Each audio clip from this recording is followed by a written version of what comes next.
There we go. Hello. Hi. Hi. Gay Bononi. Hi, Winnie. You're gay. Reaper, Terra Drake. Hello. Hello. Hi. Oi, oi, oi, oi, oi.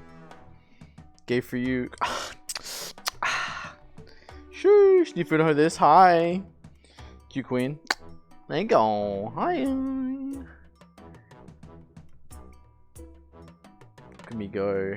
Being productive, being ready. Posting the tweet in chat. We're just gaming today. Sony, hi. Hi, hi. Voice is still a little fucked. But we do the best with what we got. Whoa. Yes. Welcome, gamers. Hello.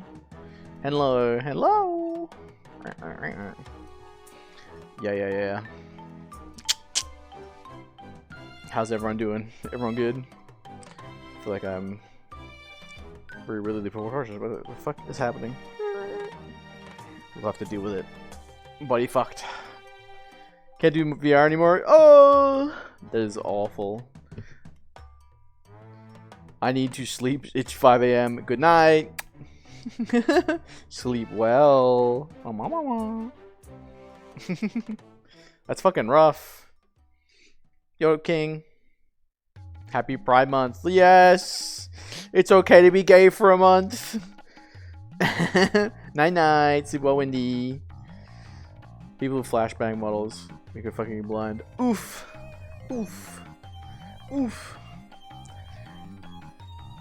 Oh, it looks good. I'm always happy bunny when I look at the stream preview and it looks really nice. Cause like what I see is a little different color wise, but it looks really good in that. That shit looks beautiful. Chef's kiss. Mama. Nerd, yo, what up, Wales? Hello. Oh yeah.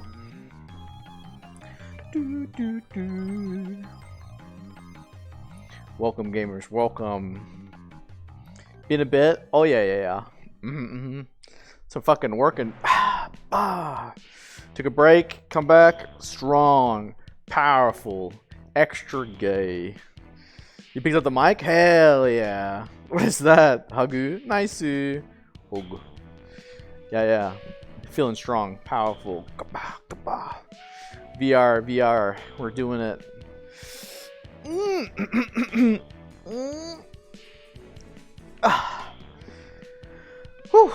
Pumped, bro. Absolutely pumped. Aroonies. Yeah. We're here. We're gonna do some story time. Then maybe we'll do videos your game, I think. Hello, Emmy. Hi. Was that a moan or a stretch? It's a stretch, bro. It happens. My back is like, it's. I wouldn't say it's bad, but I definitely get very tense. Couple of tense. You're amazing. Thank you. Hypothetically, what if we were to hold hands? Stupid fucking memes too much. I'm like addicted to TikTok again. It's like a good bad thing because it's good because I'll occasionally find like something I'll be like, oh, I can like change that and make that something that I could make into my own thing, which is kind of pog. But like a lot of the time, I watch fucking TikTok and I'm like, is that a fucking clip from Dragon Ball? It's part 2. Let me just go watch the 10 parts that they have on TikTok. You are a meme? Yeah, exactly. You're sitting there on the bus and watch like 10 minutes of Dragon Ball, like half an episode. just on my seat. Feed him like, yes. Just with the head pats. Let's fucking go! Pog, bro. I'm very sore today, though. I fucking hurt. I don't know what's happening at the moment. Just been very worn down. Oh. Yeah. Gotta move around so I'm ready to wiggle. Oh my god. Yes. I don't know. Just been chilling. Nothing much too crazy today. Just trying to relax a little bit after work. Very nice. Got to watch some sick gacha pulls. Very epic. Very cool. Very comfy. Blessed. Very blessed. Yeah. Work was kind of like, I don't know. I'm like, so like I go in and it starts okay, and then like as the day goes on, it just goes. Just trying to get through it. Want my weekend. Just very demotivated, but motivated for this because fuck it. Like, you know, we're back, and that's Pog. Yes. Get back into my groove. Get back into like for you. Thank you. Doing like a bit longer VR chat streams. Doing more things in VR. Doing more events and stuff. Getting back into like what I like doing, and just like sort of you know, see how we go. Second editor starting out soon. When he wakes up, he'll probably see that. But yes, I'm very excited. Have some new editors. Hopefully more videos. Get back on the YouTube train. It's very exciting, chat. Very, very exciting, okay? Get excited for lots and lots and lots. You see my cute fucking bunny face everywhere. Every single place. In a good way, though. In a good way. Yeah. Should be Pog. Very cool, very excited. Yes. Beast Knuts, lol. That's a good name. Yeah. Oh. I think we'll tell some stories maybe from the card shop today. It's like talk about stuff a lot, but like I worked there for like 7 years, so yeah. Sort of like a big thing for a long time. I guess like I feel like I've talked about like some of this before, but like I saw one of the guys who used to come in a lot today, and he had like just like sometimes I'm like I think people have like hit like a low point, but this guy hit like another low point, and he's like got like just disgustingly greasy long hair now. It was like he was wearing an octopus, but it was just like his hair. It was gross. And like he just left this smell of urine. It was fantastic. That was my day today. God, you have like look. Here's the thing, chat. Here's the thing. Hear me out. Right?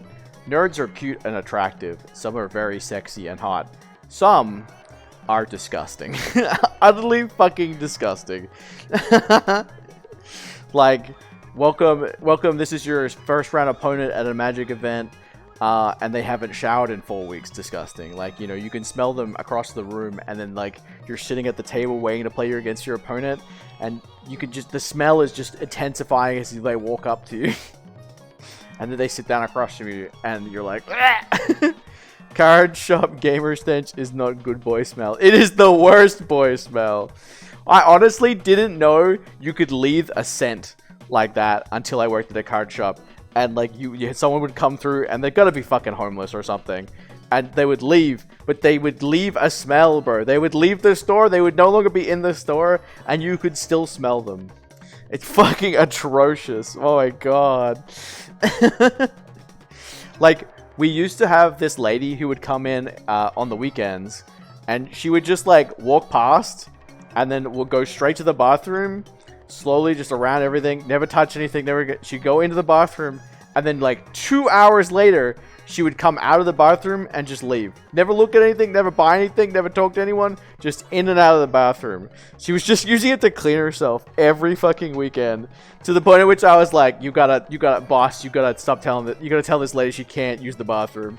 Because they would have like paying customers who wouldn't be able to use the bathroom for like 2 hours. I don't know how people like that can have. Well, it's a lot of the time they're just homeless, which is like, you know, it's fair, but at the same time, like if you're like a business, you gotta be like, no, you can't come home, I'm sorry. Which my boss was very bad at. Like, he would be like, oh no, unless a customer complains, you can't kick them out. And I'd be like, no, people aren't like that. They just won't complain. You're talking about like a card shop, right? Card shop is full of people who have special needs. Not like that, but as in like people who have like social anxiety and stuff, and they can't talk to someone about that. It's like they'll just sit there for hours, bro.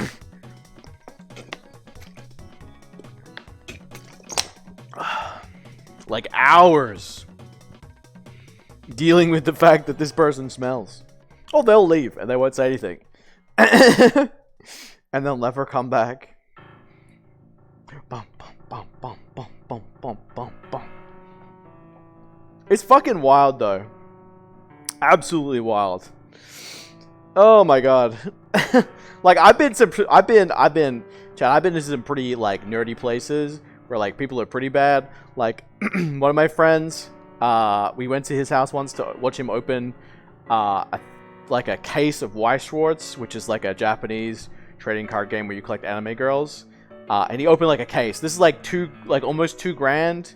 I think it was like $2,000 worth of cards. And like we come in, we drive out of the city to his house. It's like 30 minutes to drive there. And we're like, is this the right place? Because it's kind of like a weird area. And we were like, knock on the door, and then his mom like opens the door, and I don't really want to describe her. It was kind of gross. Imagine just like a like a crazy old cat lady, right? But without the cats. Oh my god, bro! It was like crazy hair. Very gross outfit, just like covered in food, and then we're like, she's like, oh, you're so and so's friends? Yeah, come in. She's like smoking like 2 cigarettes, basically, like, and fucking, we like the house is just old. It's like a smoker's house, right?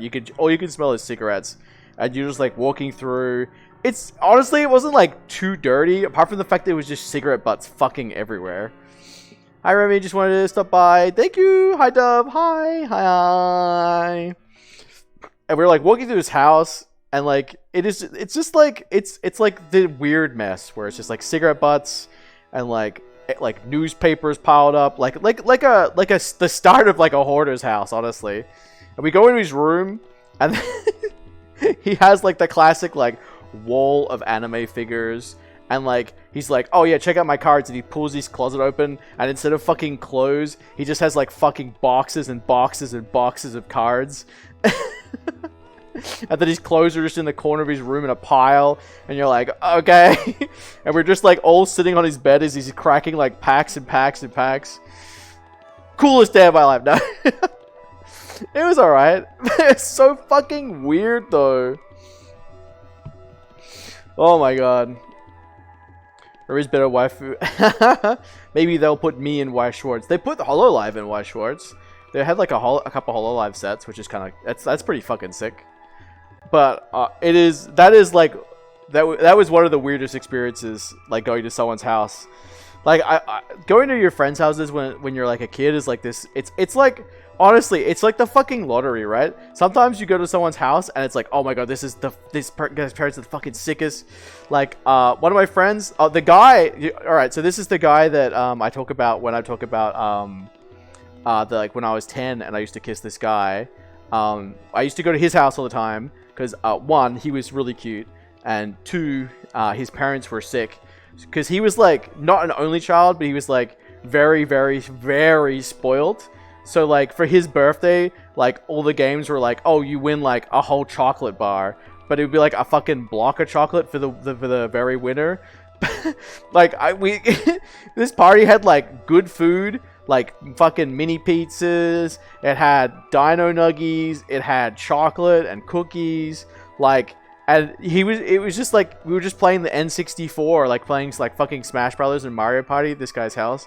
Is that the boy kisser bunny? Yeah, I kiss boys. What about it? Yeah. Pog. Dare to be kissed. There you go, chat. But yeah, I used to go to his house like all the time because his parents were fucking sick, and they had like a fuckload of money, and they'd always like feed you really well because like their kids Their kids were so picky. It was insane. He used to eat like he would only eat pasta with butter or like bread and cheese, right? Like he would only eat very, very basic things. He wouldn't eat anything with multiple things. My mom and my dad are like relatively strict, so it's always like real food. Very rarely was it junk food and stuff like that. It's the queen of my heart. Aw, thank you. But like, holy shit, bro. Like, you go to his house and they'd be like, oh my god, thank you. They're like, I mean, we were gonna cook like pizzas, so like the kids are gonna have like a tomato and cheese pizza. What kind of pizza do you want? And you'd be like, can I get like a, like, they'd have like all the stuff on you. Can I have that and that and that? And they have like real fucking food, like actual like multiple meats and cheeses and stuff. And you get like this fucking fancy ass pizza. And I was like, yo, bro, can I come over again? It was Pog, bro. It's so fun. We just like hang out and we would play 64 and he'd like show me his fish.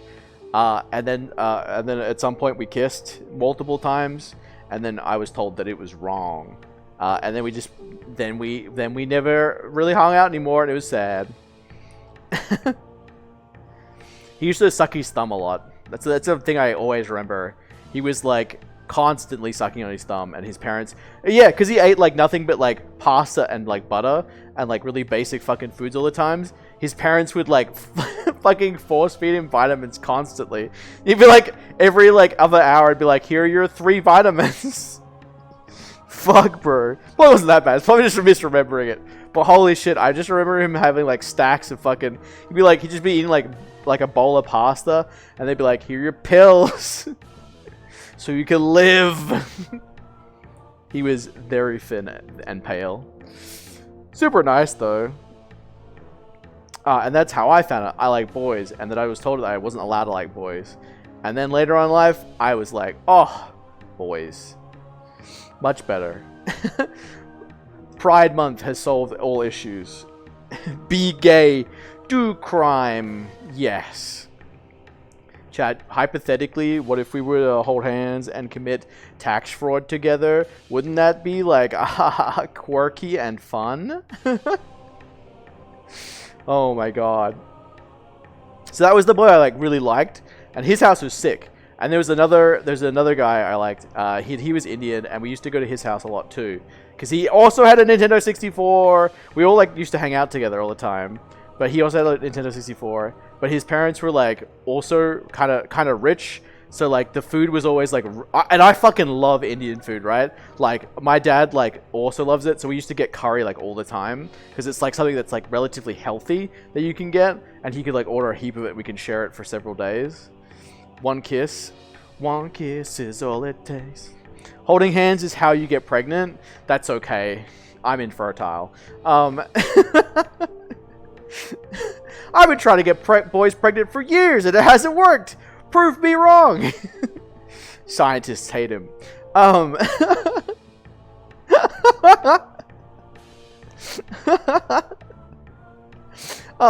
yeah, you used to get like super good food, and like, oh my god, I remember when I was like, I think I was like 6 or 5. He was like, oh, you want to just come to my house and we'll play like Rampage?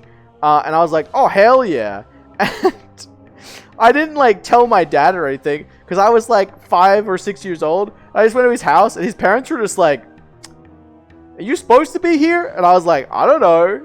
They're like, okay, you're fine. Stay for dinner. We'll work out what's happening. My dad rocks up like 2 hours later. He's like, where the hell are you? And I was like, I wanted to go to my friend's house. And he's like, you can't just do that. He used to get so fucking angry at me. It was, I don't know. I understand like why he used to get so angry sometimes, but like, I don't know. It was pretty quick. What he should have done is give me a fucking notebook or a wallet with my parents' number in it. That's what you should do for your kids. Because this guy's dad was like, do you remember your phone number? And I was like, no, I don't know my phone number. Thank God the school was open. Remy's a rebel. Take note, everyone. I am a fucking rebel. Yeah, I used to cause a lot of problems. But I was like hella cute though, so it wouldn't matter. I wouldn't get in trouble that often. Icarus, hi. I honestly didn't get in trouble that much. I was like, not a bad kid. But I definitely was a bit of a rebel. For real, for real. He's already help you could feel good. Aww. Pogu pogu. I had this other friend. Who I fucking, like, unironically, probably like 6 years ago, we just started hanging out at the same place again, and I was like, you're fucking that kid. And he was like, oh, you're that kid. How are you? Good. And he was like fucking crazy. We'd go to like his house, and his parents would have like just nuggets. And he would like fucking try and put you in a headlock every 2 seconds. How are you? Good. Yeah. It's story time today. But I'm doing so good. I'm filled with cute power. Gay energy has overtaken my entire body.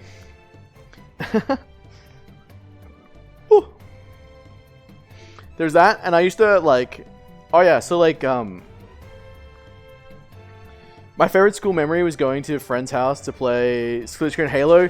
Oh, fuck yeah. That shit was good. We used to land that shit. Thank you for the raid! Gloopin! How you doing? Good. How are you? We used to play a lot of 64, like GoldenEye, Smash Brothers, Mario Party. That was like, it was so sick. And thank you for the follow too. But yeah, I did a lot of Halo LAN parties when I was sort of like early teens, I want to say. Like that we were like landing the Xboxes together. I did a couple, and then I got my PC, and then we started playing Counter-Strike and stuff. I'm fucking, bro, you fucking bringing something back in my fucking head right now, where it's like the giant LAN parties. I miss those so fucking much. No, like the problem with kids these days, right? Boomer moment, kids these days is like you fucking, oh my god, oh Max would understand actually, because like European countries fucking love LANs. My god, bro. But like you would like there would be like 100 people in a fucking gymnasium, computers all land up together, so you could have like fucking sick Counter-Strike tournaments and stuff. Oh my god, it's so fucking cool. LAN parties are the greatest. They're fucking so good, and you just eat chips and drink Mountain Dew all night. It's so sick. Oh my god. But we used to do a lot of like, instead of doing sleepovers, because sleepovers were for girls, we did like LAN parties, and we'd have like, when like WoW came out when I was 13, so me and my friends used to just like play WoW together, and drink fucking copious amounts of fucking Red Bull. What are you doing? We're just chatting, having a fun time. Ooh, pumpkin, hi. We didn't have sleepovers, we had overnight gaming marathons. That's right! Sleep. You don't sleep at LAN parties. Exactly, we did not sleep at LAN parties. My dad got really worried one weekend because I like lied. I organized to go to 2 different LAN parties in one weekend. And I went to one and I slept for 2 hours, and then I woke up and they dropped me off at another LAN party, and then he came and picked me up from that one the next day. So I was like awake for like fucking like 30 something hours over the weekend. And I was like losing my mind in the car. It was so fucking fun though. Well, fuck. We had like we did like different people's houses all the time, and one of my friends, call him Boomer. He because that was his WoW name. He would have like a big screen set up so we could watch like anime as we fucking played. Oh, it's so good. And movies and shit. Fuck, it's so cool. But like, see, they liked coming to my house too, because my stepmom would make fucking mini pizzas, and they'd be like, fuck, Remmio, could we come over to your house and get the mini pizzas? And I'd be like, oh, you got it. Look, let's fucking have a fucking LAN. Because I also had good internet.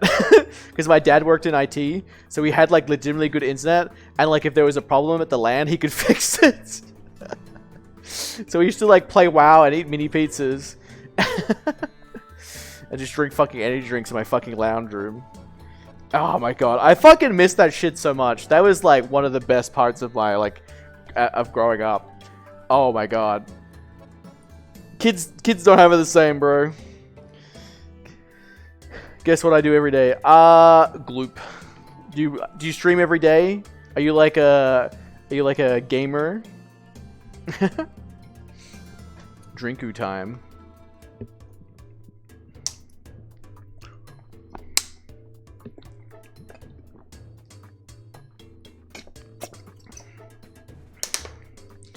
Bum, bum, bum, bum, bum.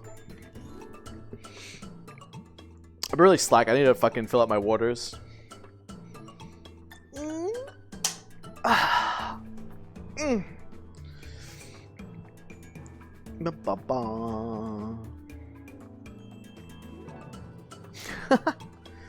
Oh my god. I remember like we went to my friend. I feel like I could say some of their real names because you never know. But his parents were like always like night workers, so they would come home and they like bring food and shit at like 3 a.m. It's fucking sick. Oh my god. Hit my head on everything. Gamer. Ah. Everything. Oh no. I remember like we went to his house. What was his character's name? Like Alex. Went to like Alex's house, and I remember it was like one of the first times that I'd started drinking coffee like pretty young. Like I think I was like 13, 14 when I started drinking coffee. And his dad was like, "Do you drink coffee?" And I was like, yeah, because like we used to like all the parents at like the LAN parties were like so chill, which is fucking sick. Because they were like, basically, they must have had like a fucking cult going on. Because like, imagine, right, that you have like 10 kids that all want to play World of Warcraft, but they don't want to go outside and they don't want to socialize with anyone except their other friends.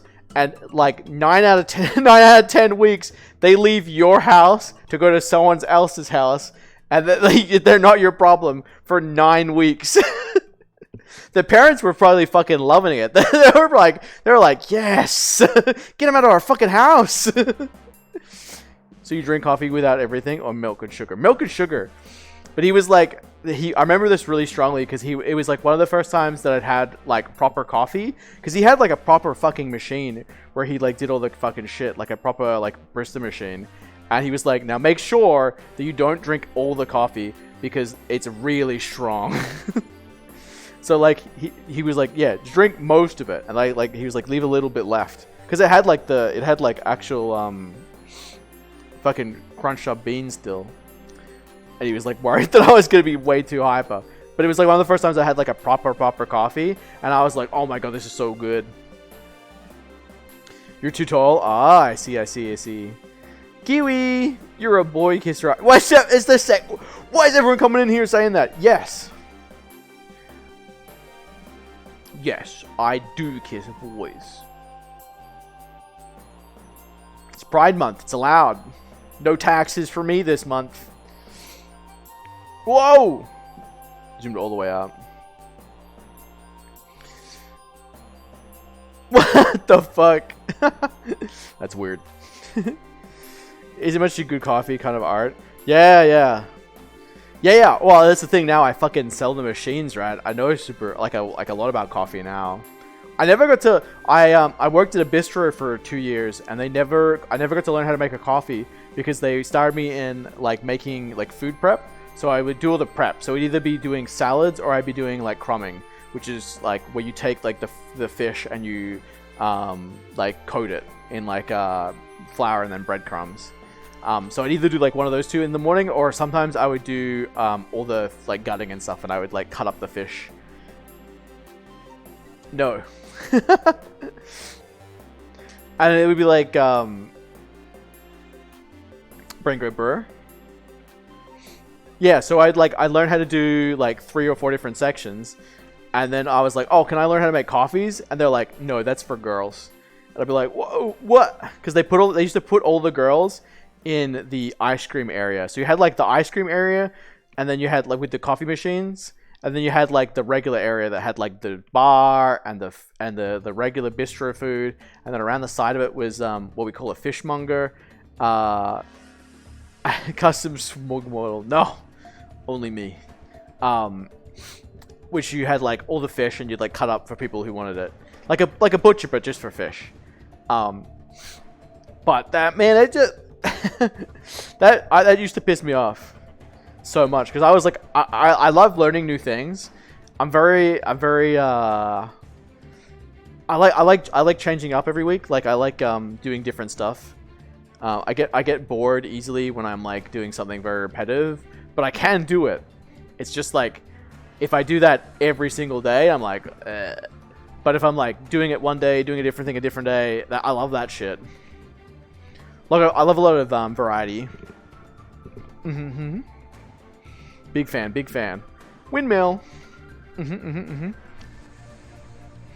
So like, that place was pretty good for it though, because I'd have a shift where I'd like come in at like 6 in the morning, and we would do like we'd like crumb all the fish for the week, for like a heap of the week, and make sure like most of it's done. So then like the next few days they were just like crumbing smaller amounts. So I'd like do like 4 hours of crumbing one day, and then I would serve for a few hours, and then I'd go home, go to sleep, wake up, come back in, and do more. And it like I was working there 6 days a week, most weeks. And then on my Sunday, I would go into the card shop before I started working there, and I would run their Vanguard tournaments or Pokemon tours. And some weeks I was doing that so much they were like, "Do you want to just do both?" So I would like go in, I'd run like both tournaments. I used to play in the Vanguard ones, but then I had to stop playing because I was like doing too much. People would get antsy, which is okay, but. Oh, I fucking used to love it. The card shop literally used to only be 8 tables. And it was like small and compact. They called it the dungeon because it was fucking growing mold. But when my friend bought it, the owner who still owns it now, the dungeon, it was so bad. Max, remind me sometime. I'll fucking show you pictures. It's horrendous. I can't believe they were legally allowed to let people in there. Mr. Dedge. Time to go to the dungeon. People would still fucking joke about it, bro.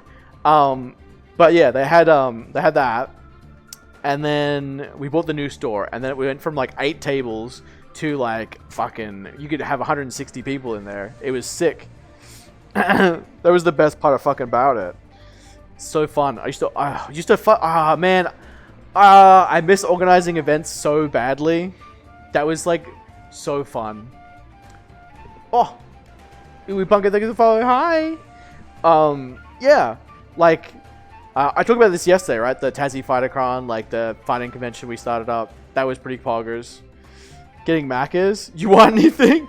You know, that's a long drive over water. Get yourself some nuggies, spicy nuggies. But yeah, it's like the Tassie FighterCon was a big one. They had like an anime convention, but we had like I was starting to run anime days because like basically oh my god, I fucking miss it so much. Like I have it, so we'd have like anime card games being taught, and I had like the manga. I'd order a heap of extra manga, so we'd do like a manga sale. I'd order a heap of figures and Gunpla, and we'd sell a heap of that on sale as well. And then we had like screenings because like we couldn't really get screenings, but I had like an email from I have an email from Crunchyroll that says that that legally, as long as I don't sell tickets, that I could stream it for people in the store. So we had like a big screen set up with like a projector and my phone set to Crunchyroll, and it would just play. I was like playing episodes from things. So like we had like I remember it was like I think it was when Demon Slayer came out. We had like a Demon Slayer block. I would play like 4 episodes of Demon Slayer and then like 4 episodes of like Sword Art or something else. Oh my god, it was so fucking cool. And like we were teaching people how to make Gunpla. Oh my god, and like painting and stuff like that. Oh my god, it was so fun. We organized a couple of those.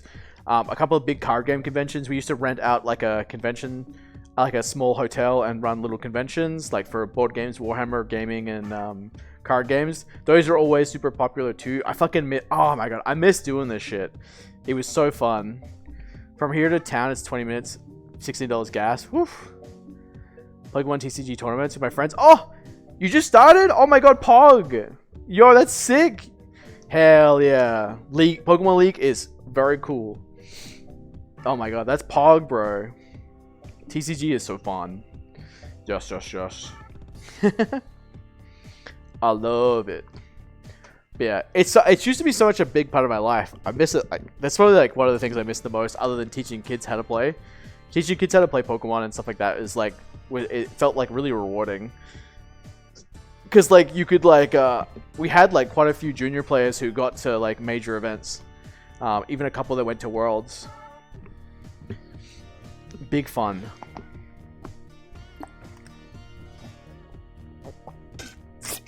It was always fun because people would travel down to the mainland for events because they thought they could win. Which was sometimes it's true.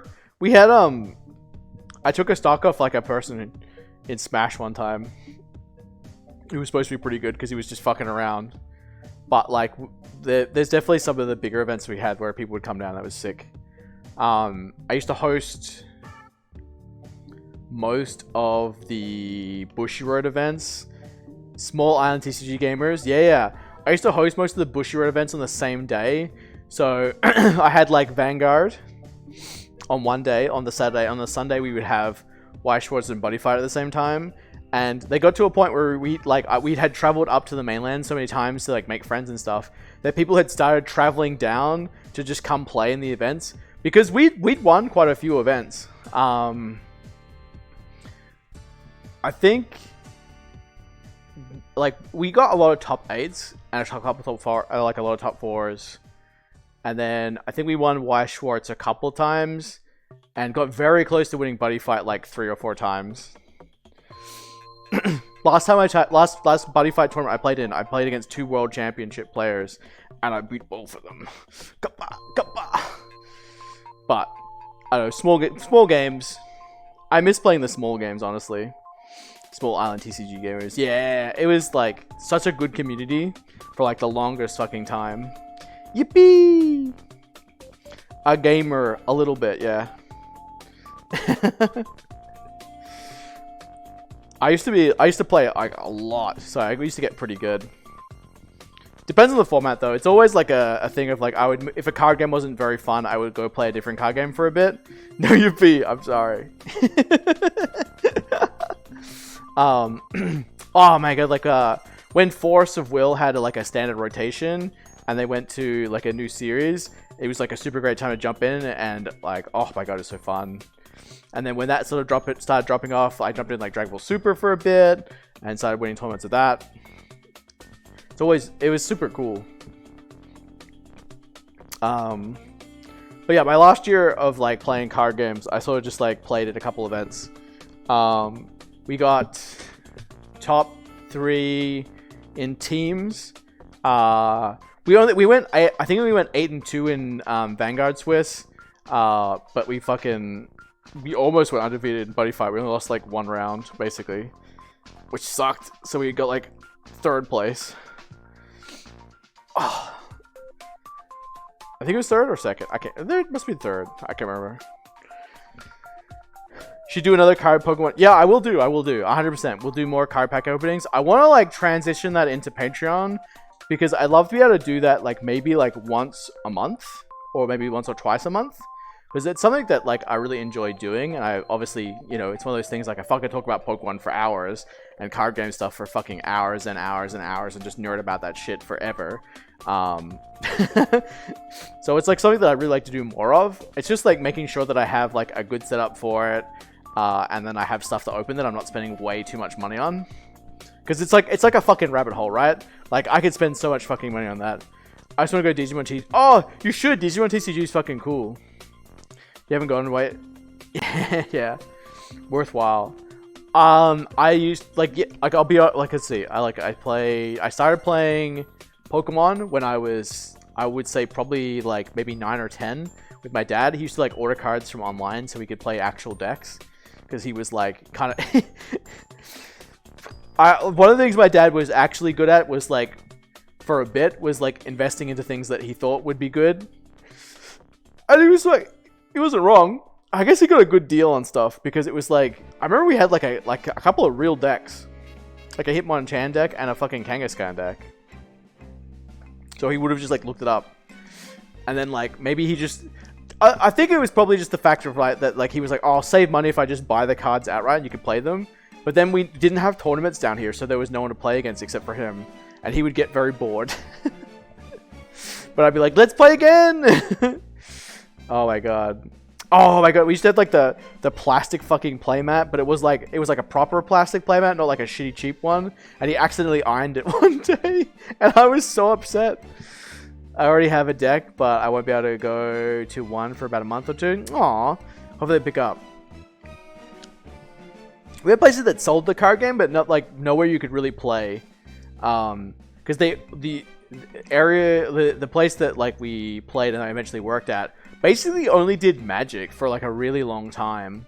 So like I think I started playing Pokemon and then I got into Magic. Corn high! I got into Magic quite a lot when I was like 11, 12. Because a lot of the big kids were playing and I was like, oh, that's cool, I want to play too. It was around 7th edition, because that's where I got the 7th edition like starter deck that came with Thor Elemental. That's like fucking vivid in my mind, that fucking card. And I think it's like around like Scourge, Onslaught, that sort of era was like when I was starting to buy cards more, because that was like when I would get older. Like I had like a Goblin deck and shit. Goblin these nuts. But the big thing was like, I think the biggest sort of memory of it when I started playing more properly was like going to pre-releases, because pre-releases are still like such a big thing, and they were huge back in the day. I remember going to the Mirrodin pre-release, and then the Darksteel pre-release, and then the Fifth Dawn pre-release, and then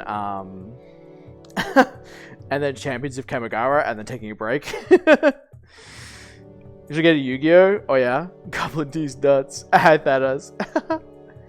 But I remember, like, for the Fifth Dawn pre-release, I pulled some really good cards, and, like, someone literally paid for me to play in another pre-release because I traded them my cards.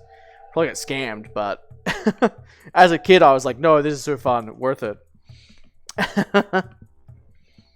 It was a good time.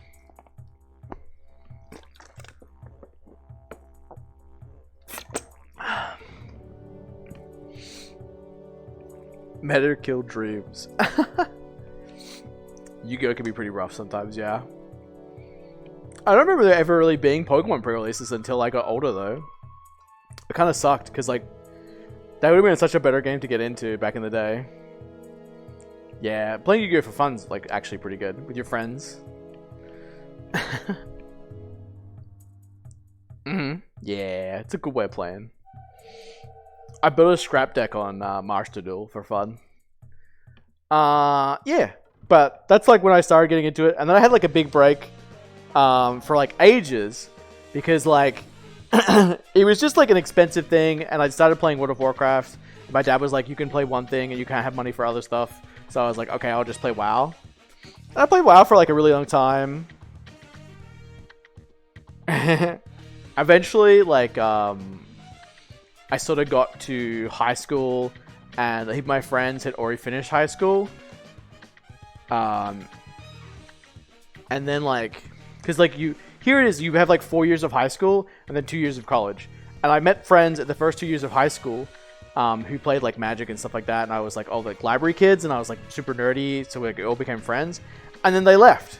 And then by the time I got to college, they were done with college.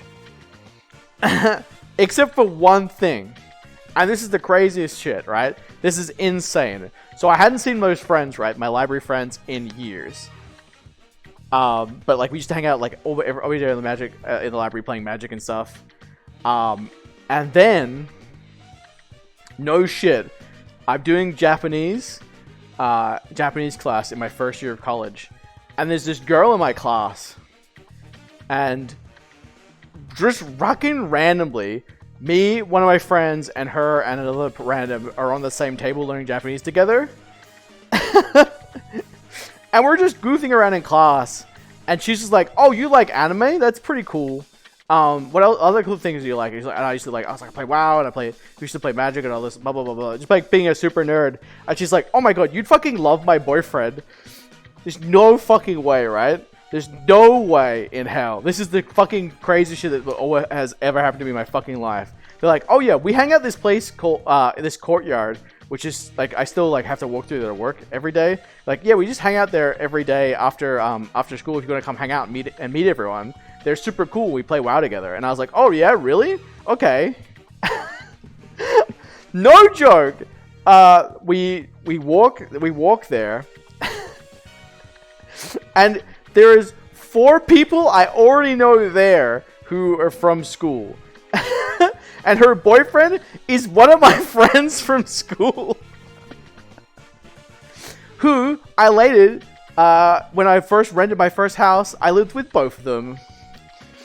I miss them so much. Think League is fun? Oh no, no fucking way. Yeah, it's real, bro. And then they were like, oh whoa, do you still play WoW? And I was like, I don't, but I can pick it up again. And that's how my 10-man raid started. And we had like 8 players all up, and we raided every week during BC. And oh, I was the healing paladin because they're like, we need a healer, and I was like, yeah, I'll wear the dress. It was so fucking fun. Oh my god, I still can't believe it. It's fucking nuts. She should like hang out, and we go home, and then we raid. Oh, such a dress. Yeah, that might be where it started. Yeah, because when you're a holy paladin, it's easy to get gear that's fucking cloth. So I had these like plate shoulders and like a shield and a mace, and then I just had like this big green aqua dress on the whole time. Oh my god. Fucking early WoW is so funny. But that shit used to be that's like one of the wildest things that's ever happened in my life. And like if I hadn't like taken Japanese that year, defense down. Sure.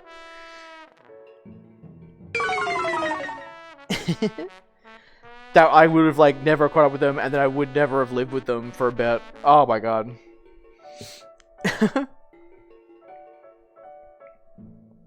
I was Pog, bro. We played WoW for like ages, and then like can't believe you all got Japanese class, bro. It was something cool to do. I don't remember much of it anymore. I think I passed. Who knows? Oh my god.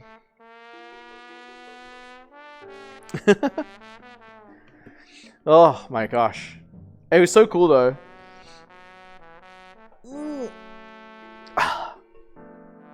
But yeah, eventually I started dating Tina. Hi Tina. I think it was like 18. I started dating a girl, and then her mom got me a job at the bistro. Fucking how it all works. And then eventually, after working at the bistro a bit, me and those 2 friends and my girlfriend moved in together for a bit. Hope you're having a good stream. Yeah, thank you. I'm having a great stream. Do you still recommend playing WoW? I recently built my own PC. You could try classic WoW if you want to play something. There's like Wrath, and then there's like 1 to 60. They're both relatively easy to get into. They're a little grindy, but they're a lot easier to play than current WoW, which I don't recommend. Dash good. Hi Cloudy. Hi. Yeah, it's easy to get into the older versions because they're a bit more simple. Not in a bad way, in a good way, honestly. Oh. Oh my god. But yeah. We used to raid fucking every week, and we do like all the 10-man stuff, but it was like all the simple stuff because we were like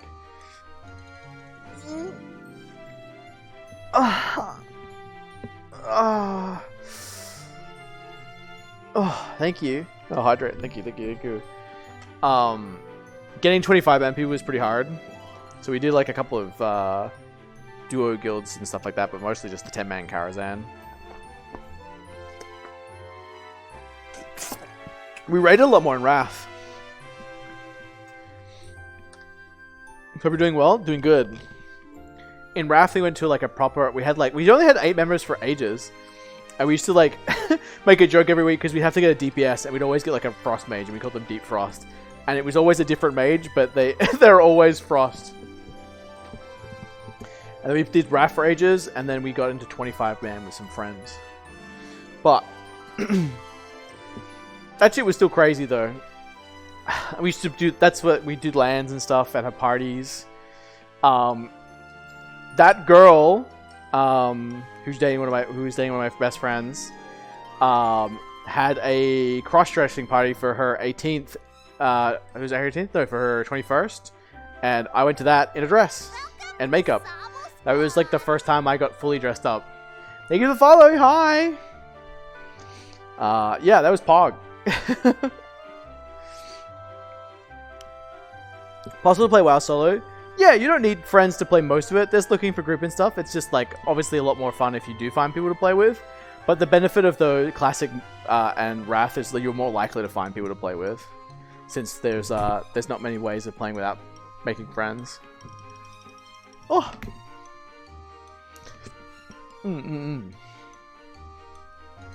Generally, they'll advertise. Guilds will advertise as well, and you can like jump in a guild, find one with a raid time that's like good for you, and then you can make friends that way. Generally, the raids are pretty forgiving, so you can sort of like jump in and have fun.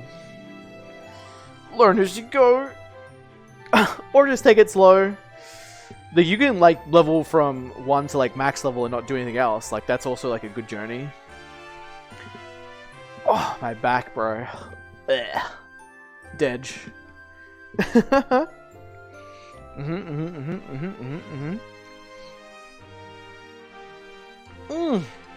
But we also, when we weren't playing WoW, we were doing lands, and we also used to do every few months, we'd buy a box, like split a box of Magic the Gathering, and we'd fucking draft it at a friend's house. And that shit was so fun. Like New Phyrexia and Innistrad era. My god. That's like the thing I miss most is like in real life drafting. Like I play Arena and stuff, but it's just not the same. Oh. It's like this format where you basically you crack a pack. Everyone's like cracks one pack, and you go for the pack and you take one card and then you pass the pack to the next person. And basically you basically do this as you go through all the packs and take all the cards until you'll have like a 45 card pool, and then you build a 40 card deck including lands, and then play against each other. We were addicted for a while. We were like doing it like every other weekend for a bit. And it's so cool because you would at the end we'd do something called rare redraft. So we'd put all the really good cards in a pile, and then depending if you came first, second, third, or fourth,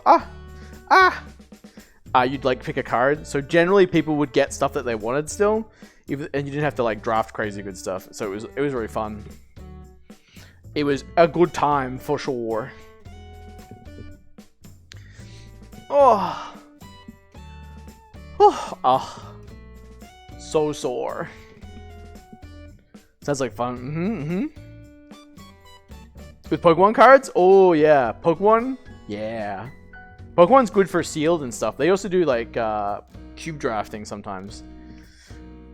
Magic cube drafts are like my favorite, but I've done some Pokemon ones that are pretty good, and I've done a Vanguard one and a Buddy Fight one before. They're super cool.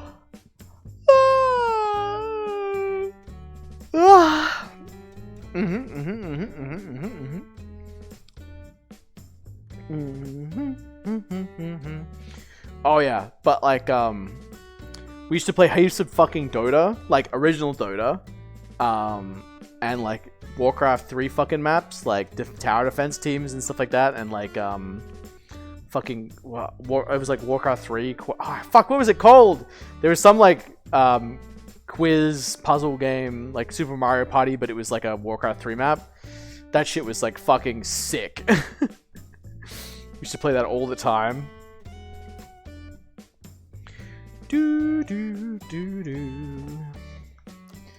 Warcraft 3 is so good. Yes, it was amazing. I can't believe they fucked it up. Tower defense stuff? Yeah. Thinking to play as Warhammer? Yo, sick! Warhammer's pretty crazy. Blood for the Blood God and all that. You know what? Warhammer property I fucking love? Oh my god, Blood Bowl. I love Blood Bowl quite a lot. The Blood Bowl video games are fucking addictive. I got hella into those for a bit.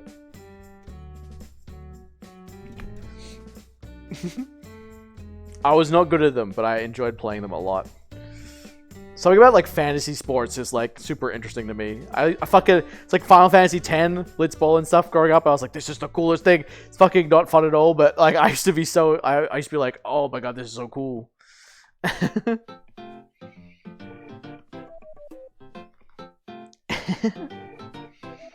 Oh, hi J-Bong, hi. 40k era.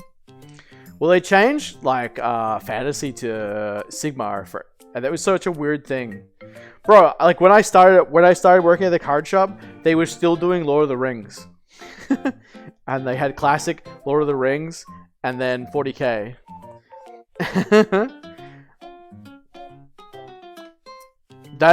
Like fucking Lord of the Rings Warhammer is insane. People are crazy in that.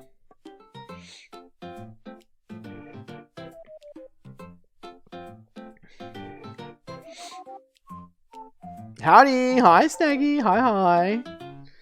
Yeah! Oh! Ba-bum. Alright, I need a quick break to stretch. Where we are in. Bro, it's like I feel it! That's so weird. Give me a sec, I'll be right back.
Wow. Hi. The seamless scene transition. A new outfit. Well, different outfit. Tyranids are cool, yeah. Kind of spooky. Welcome back. Thank you. Comfy mode. Yeah. Mom.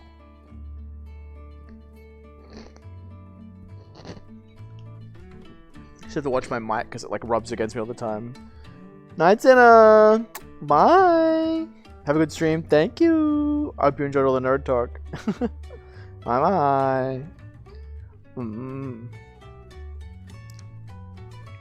But yes, tell me about your day, gamers. Have a sandwich. Have a sanga. Sit down and enjoy. Comfy time. Imagine liking nerds and no took. Couldn't be me. Ha ha ha. Rev, hi. What's up, bro? How are you? Hi. What's up, homie? We're at to swap to the comfy section of the stream. Let's see here. I've got to grab this and do this and then do this. Right? Oh, which broke that. That's super annoying. That's fine. I will fix that in a sec. Went to Norway 2 weeks. Whoa. That's sick. Gotta do... Sorry, this is always like a little bit extra. That one...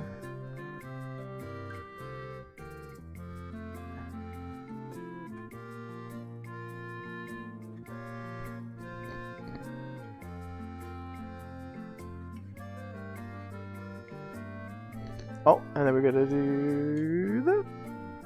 No, it's too big.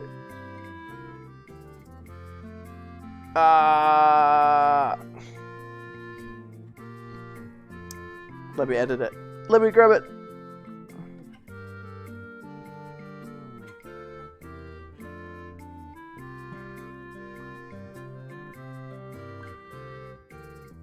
Oh, almost.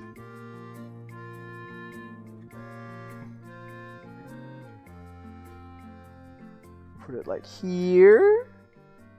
Nice. And then we take the camera and we do... No, look at me. And then a little alley-oop. Oh, oh, oh, oh. Pog. There we go.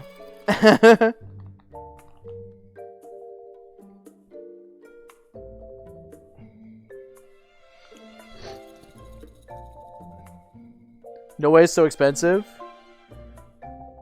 4 people and a kid. And Airbnb, 3 nights. 600. Jesus. Holy shit. That's crazy. Alright, that can go there. And I just need to fix this. I don't know why this window got fucked up.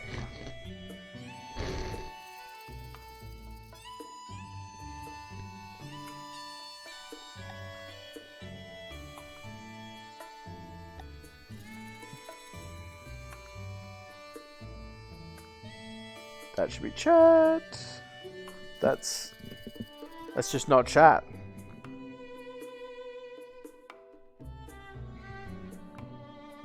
Hello? This window. Switch to chat. There we go. You guys are back. Thank God.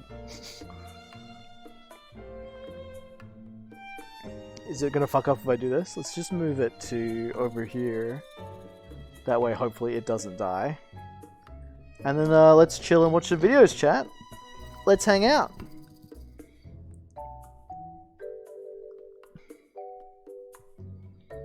Desert music. 2 hours of hot...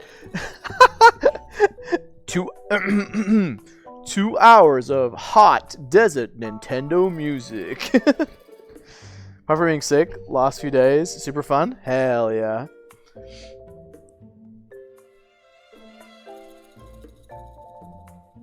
Oh, Pog.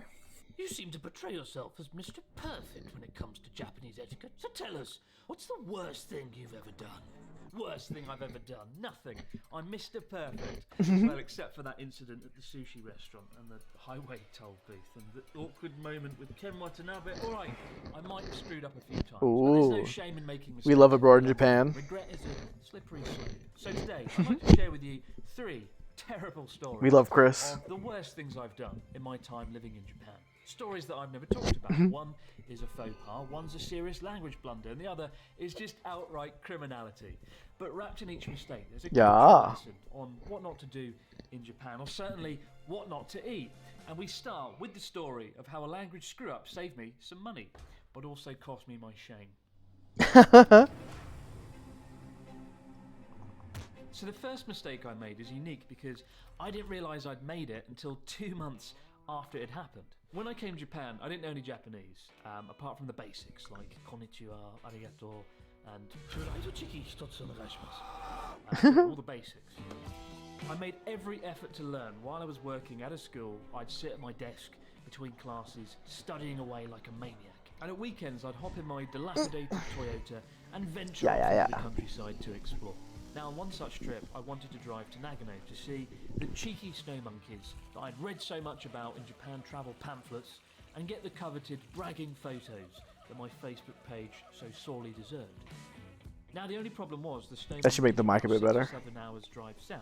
And when driving those kind of distances in Japan, you have an important decision to make. Number one, do you take the tolled highways and go bankrupt? Or number two, drive on regular roads and spend 1,000 years trapped behind a slow-moving K car. With highways, the journey to the snow monkeys can be done in 4 hours. Without, it's a solid 8. Oh my god. I did go for option number one. So off I went for 4 hours, shooting down the bankruptcy highway to go and look at some monkeys sitting in some water. After a long drive, praying that my I think they streamed the monkeys for a bit too. I came to the highway toll During booth to pay COVID, I think it cash was. and drive off to my freedom. But to my horror, amidst the fatigue from driving, I made a fatal error. I accidentally drove into the wrong exit. At highway tolls in Japan, you have 2 exits. Number 1, you pay with cash, or number 2, you use an ETC card reader, basically an NFC chip. You slot your credit card into that instantly pays when you arrive, and you can sort of go through seamlessly. This thing's brilliant. It's like a magic, and I didn't have one. So I've driven into the wrong exit, and as I go to reverse, I look in the mirror, and I see there's 3 or 4 cars piled up behind me, waiting in the queue, probably wondering, what the hell's going on? Why isn't this idiot moving? Why isn't the fucking barrier going up? And as I poke my head out the window, I'm sort of giving, a half-assed apology, like, oh, see-my-sen, against a backdrop of incessant honking for all the cars. And I'm really starting to panic now because I feel utterly helpless. I can't reverse, I can't get through the barrier, nobody seems to be bloody coming to help. Until eventually, after a lifetime, a man comes running over, my saviour by all accounts, and he's panicking just as much as I am. Because this highway toll booth that normally runs like clockwork has just descended into this absolute clusterfuck of a situation. Oh, that's so true. He comes over, running, panting, and he shouts out to me, "Genki desu ka? Are you okay?" And he presses the button and the barrier goes up. The castle gates are finally open. And I turn to him, relieved, and give a resilient thumbs up. Like, yeah, Genki desu, I'm good, I'm okay, thank you so much. He points to the barrier and says, "Ja, hi, dozo, this way please, go that way." Aww. And, I'm so damn grateful. What a nice guy. Thank you so much. As I full throttle it, drive through the raised barrier, and down the off-ramp, away from the highway to victory. And amidst my relief at escaping, I realised the man had let me off paying. I hadn't paid anything for this highway toll. A few thousand yen, What an incredible twist. Just go through for free. Well, I mean, at that point, like, you're just like...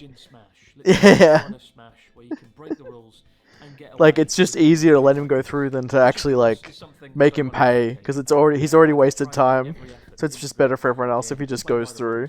You should too. And when I got back to work on Monday, I bragged to some colleagues that I'd gotten away with it. Like, this is stupid, through my own brazen stupidity. Yen.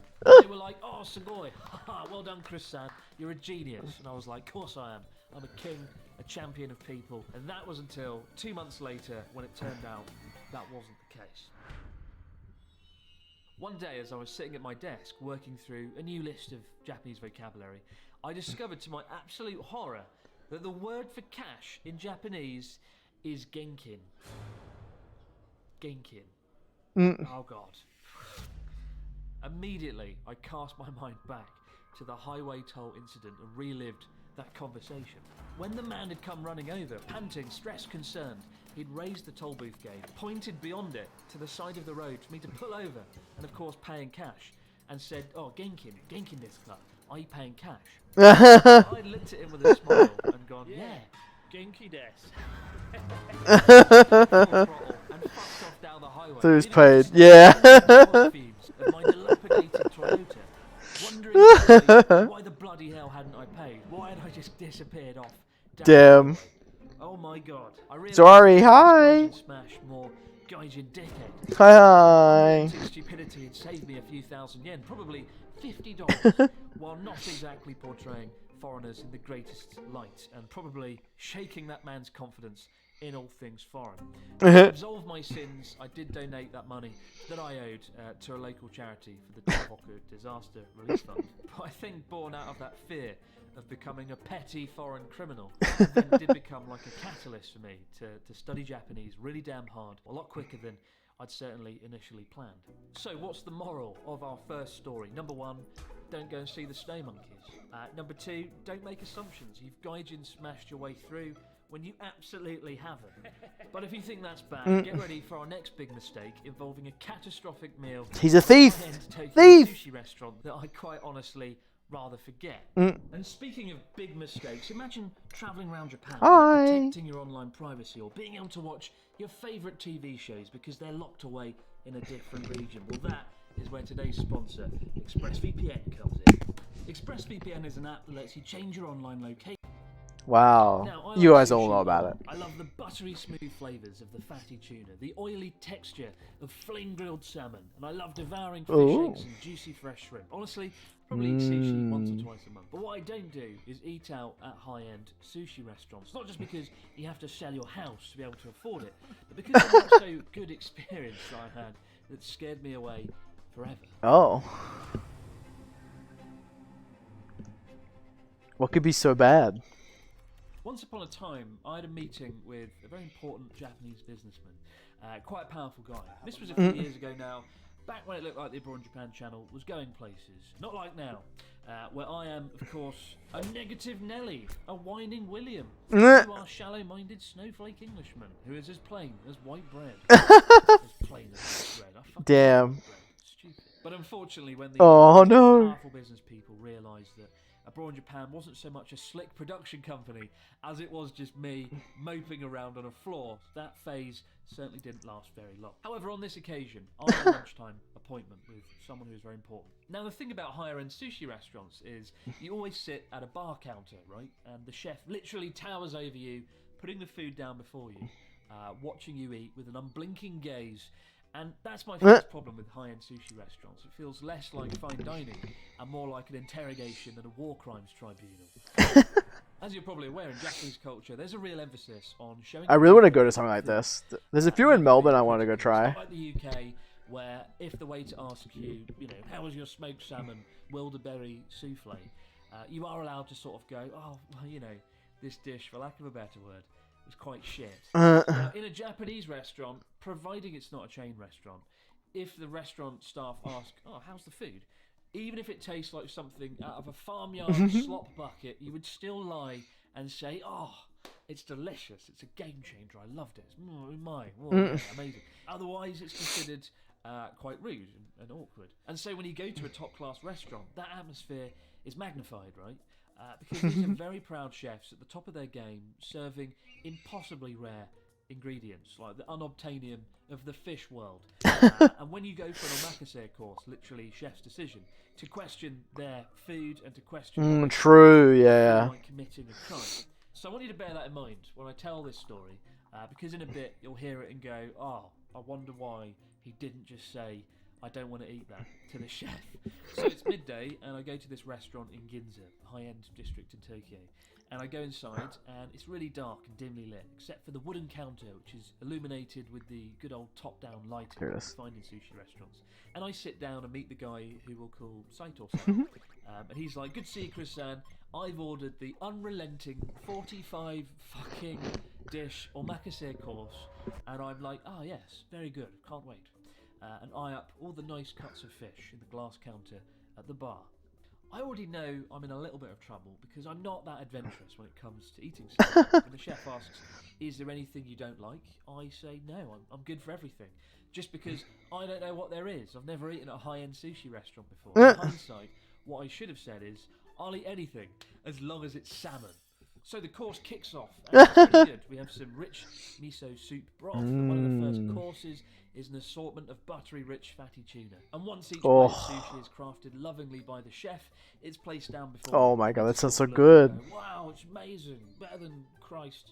And I pop them in my mouth one by one.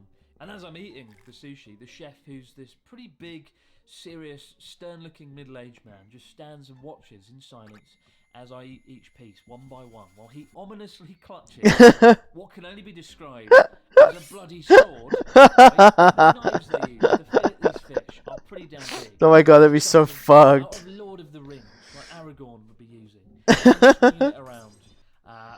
I'm just like, oh yeah, delicious. But I'm being studied by both him and Saito-san to ensure that I appreciate these culinary wonders, which thankfully, at this point, I do, because it's tuna, and everyone likes tuna. Now, there's one important detail that I've left out until now, and that is that I'd been out drinking the night before, so I might be a little bit hungover. Stomach isn't great, but I'm relieved everything's got off to a good start, and I can sort of feel my stomach go, oh, this is nice, but I don't really want any food right now. Can you just sort of let me have a few hours off? And I'm like, no, we've got to get through this for all parties involved. I've got to prove that I'm sophisticated. I've got to prove Yeah. I'm not a one in a million. A lot of people can have hate when people watch them eat. I know, it sounds daring, but it's not. It's a little bit translucent, a little bit chewy. But with a brush of soy sauce and a pinch of wasabi, it tastes great. I put it in my mouth and the chef asks, oh, it's delicious, right? And I'm like, oh yeah, oishi, delicious. And the chef's like, of course it is. Of course it's delicious. Then things start to go wrong. Because I witness a dish that I've never seen before, that Saito-san correctly identifies as mirugai, or as it's known in English, gooey duck. A saltwater crab that's popular in China and Japan, and genuinely looks like a prop out of the movie Alien. Also, it pains me to admit it, but for the longest time, I thought gooey duck was pronounced geoduck, because that's how it's spelled. And thinking it was called geoduck always helped me through the process of eating it. I would try it, bro. I've heard it's good. I could look at this unpalatable, just horrible thing, and Geoduck. Go, oh, geoduck, that's cute. I'll eat it. Yeah. Oh no. It's called gooey duck. Gooey duck. And if you learn just a single useful thing from this damn video, it's how to pronounce the one dish you simply need to avoid. But the chef sticks this gooey duck in front of me, and he's like, "Oh, mirugai desu," and I'm like, "Oh yeah." It looks very bad from the unnatural shape of it alone. I know things are about to go downhill. Nevertheless, itadakimasu. Let's go. My God, I put it in my mouth, and it tastes chewier than expired Wrigley's chewing gum, like a flavourless lump of plastic dredged from the depths of the Dead Sea. To my horror, I start to feel like my mouth salivate. You know, your mouth fills up with saliva because your body knows the bad thing's about to go down. But of course, the chef is standing there with his Lord of the Rings knife. And he's like, "Oh, oishi desho, it's delicious." And I'm like, "Oh yes, it's gooey duck. It's amazing. It's a game changer." It's not. It's shit. Luckily, there was some piping hot green tea there, and I thought maybe I can take a swig of that. Maybe I can wash the flavour out my mouth, or better still, eradicate my taste buds out of existence and then just get through this. But I took a swig of it, and it made it 1,000 times worse, because now I've got the taste of the fishy chewing gum mess. Oh my God. Green matcha tea. No, it doesn't work, and it just made it worse. Somehow, against the odds, I swallow the gooey duck and keep my composure, give a sort of a thumbs up to Saito-san and to the chef, and they're like, "Yep, good stuff," and move on. While I'm like gagging. However, the chef seemed to take my approval of the gooey duck as a signal to press ahead into the abyss of food. Because next up we get akagai, arc shell clam, which again looks like a face hugger from the movie Alien. Ooh, that's good. Akagai is, in terms of flavour, there's just no redeeming quality to this fish. I don't understand why people eat this. Just looking at it alone, I feel physically sick. And I'm like, oh, I'll get through it. I take it, put it in my mouth all in one go, and quickly realise what's left of the meal was now basically just an endurance test of my own mental strength. Now, if you want to He's being tested.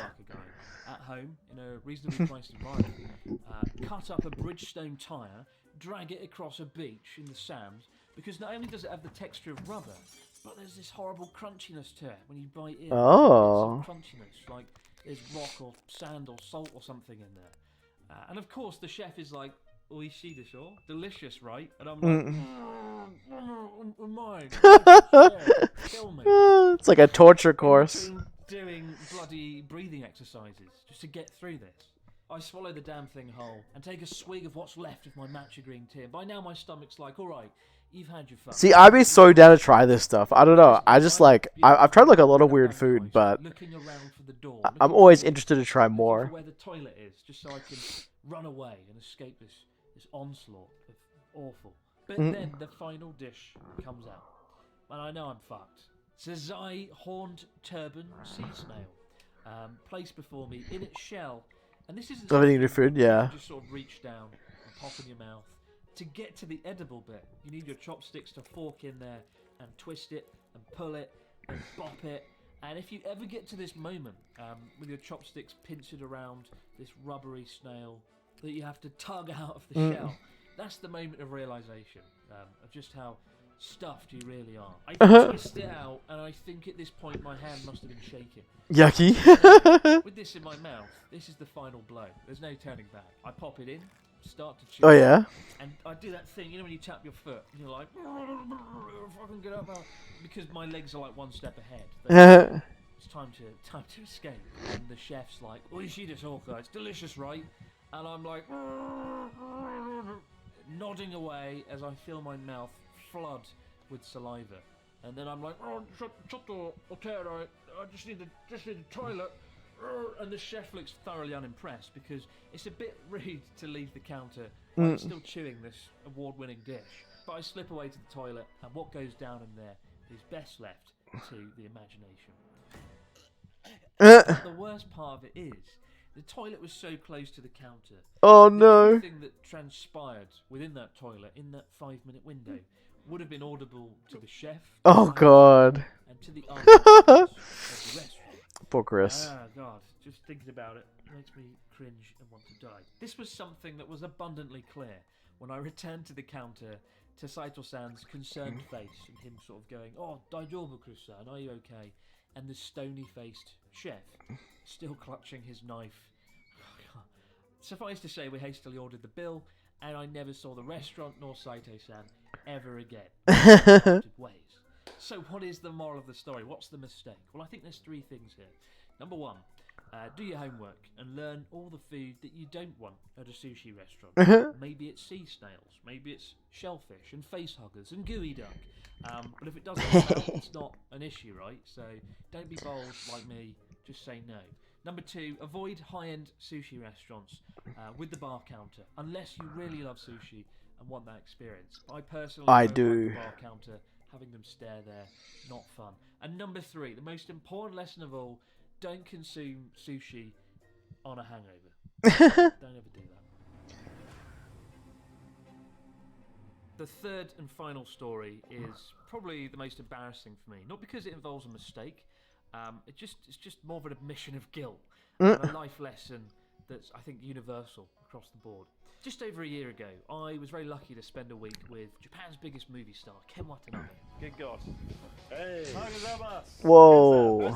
Nice to meet you. As seen in everything from The Last Samurai and Inception to Godzilla and Tokyo Vice. He's an incredible actor, and for the best part of a decade, I joked on here that the day I met him, the day I sat down and had a coffee with him, would be the day I would leave Japan, because I would have completed Japan. I would have done everything there is to do.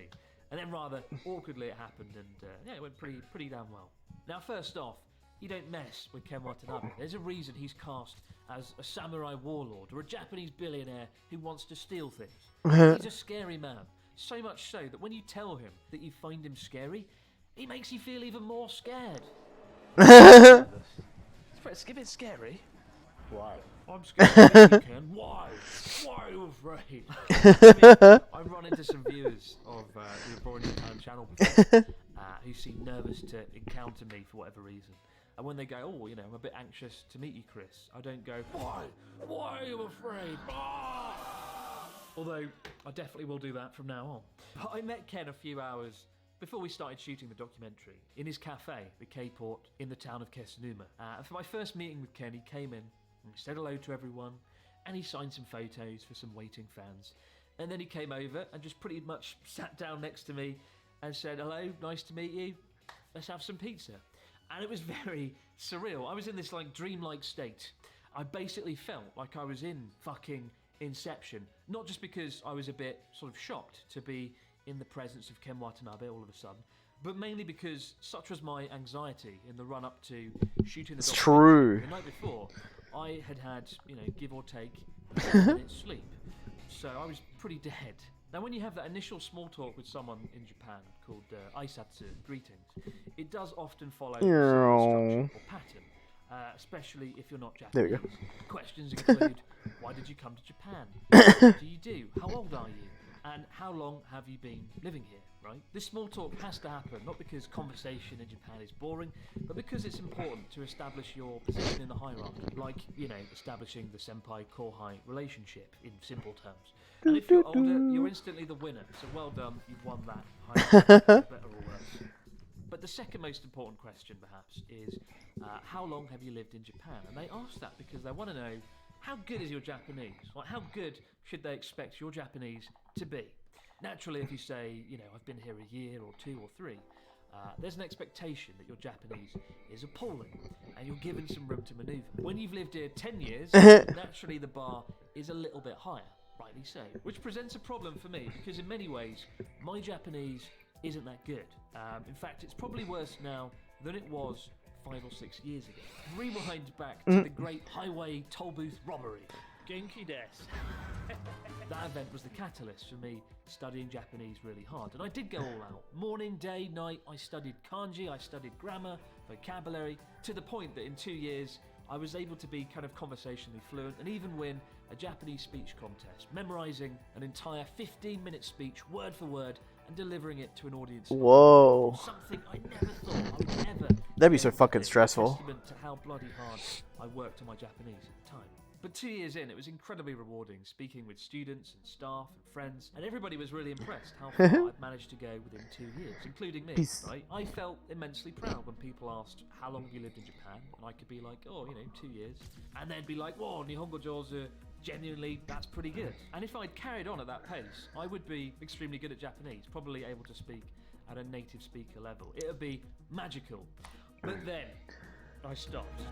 I quit my job as a teacher, I left a working environment where I used Japanese all day, every day, and I threw my eggs in the YouTuber basket, where unfortunately Japanese isn't really needed in everyday life. And thus, my Japanese never progressed. Like my rusting Toyota Starler, dilapidated and crumbling away on a driveway, so too did my Japanese abilities. Sure, I can still hold a conversation and get by, but there is a disappointing gulf between where my Japanese is and where it should be, and where it could be. And with each and every passing year, when people ask how long I've lived in Japan, that bragging and that pride that I once had has crumbled away into embarrassment, to the point that 6 or 7 years in, I'm ashamed to admit, I started to conveniently forget how long that I'd lived in Japan. People ask, Chris-san, how long have you lived here in Japan? And I'd be like, I don't know, maybe 3, maybe 4 years? I've forgotten now. Awful. It's awful. I know. And I imagine some of these people are confused when they look up abroad in Japan on Wikipedia and discover that I've been here since 2012. Wow, that abroad Japan guy is sure shit at maths. But just because I'm ashamed. I'm ashamed. So because I fucked wanted up. to make sure that the Japanese person I'm speaking with doesn't assume that I'm really good at Japanese and go on to use advanced vocabulary that I won't be able to follow or keep up with. So, there's method to the madness. So when Ken Watanabe and I are sitting there eating a pizza, his favourite mushroom and asparagus pizza, with his homemade spicy sauce, he's like, Chris-san, how many years have you lived in Japan? And I was like, shit, I can't lie to Ken Watanabe. But then if I say 10 years, he'll assume I'm very good, and all of our interview will be in Japanese, to the detriment to the documentary. It could compromise the dynamic. So I did say, well, Ken, I think I must have been here 5, maybe 6 years now. Yeah, I forget. It must be 5 or 6. And he sort of looked a bit puzzled that I myself didn't know how long I'd been in Japan. He gave a sort of, nod before going on to munching on his pizza. Fast forward to the next evening, and we've just wrapped our first day of shooting. It's gone pretty well. And for the most part, Ken and I speak in English, but when he's answering heavy-hitting interview questions, he does gravitate towards Japanese, so he can express himself fully. But we're sitting at a restaurant and having a dinner with all the movers and shakers of Kesunuma town, and the atmosphere felt more like a king returning from a battle, holding a court, as opposed to a mere dinner. But it was a lot of fun. And one of the main people I got speaking to was the owner of the local sake brewery, a really nice guy called Sugawara-san. But Sugawara-san spoke good English. He's so cool, and, bro. Oh my god. And after a minute or so, he was inevitably like, "Oh, so Chris-san, how many years have you been living here in Japan?" And before I delivered my answer, I did my usual, conveniently forgetting how long I've been here thing. I went, "Oh, how long?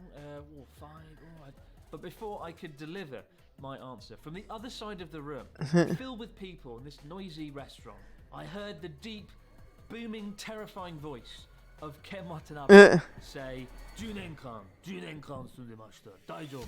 10 years. He's lived for 10 years. It's okay. Hydrate, thank you. And I look over and he gives me a knowing look.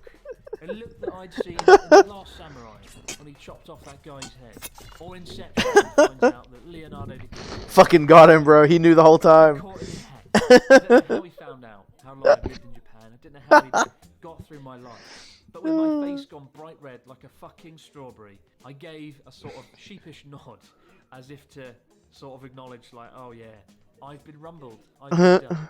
And then went back to speaking to Sugawara-san, this time in Japanese. I'd been found out. And for the rest of the week off camera, Ken did speak to me, more or less exclusively in Japanese. Thankfully, it did go on to become one of the better documentaries I've been lucky to produce on abroad in Japan. But what's the moral of the story here? I think the moral is, don't give up learning Japanese like I did. Honestly, that might be one of the few regrets I've had in all my time living here. I should have carried on, even if it was in some small way. I should have carried on my studies. And number 2, most importantly of all, don't lie to Ken Watanabe, because he'll find out some way or other, and then you'll get to see her scary face. Ooh. Spooky. So guys, what was the worst mistake of the 3? Let me know in the description box below. And I do actually have a The book toll coming thing. He's a thief. revealing more horrendous stories like this of my Oh my time, god. living in Japan. You can find the details in the description box below, but it's available for pre-order now. More on that in a future video. And of course, for more behind the scenes content, Book. check out the Abroad Japan Patreon. There's over 50 Book.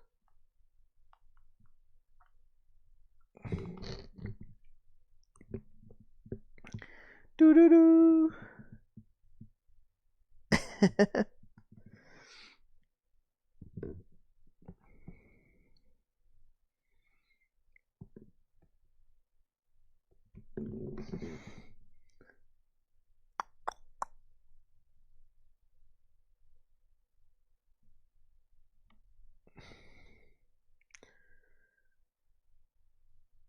Wah.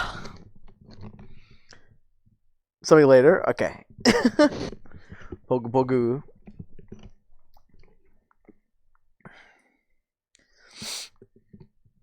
Da-da-da.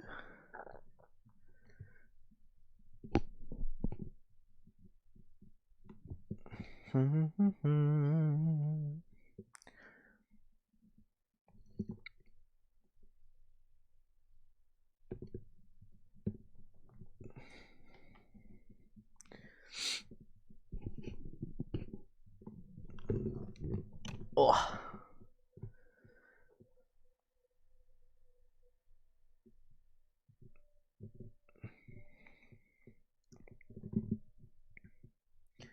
What? Ooh.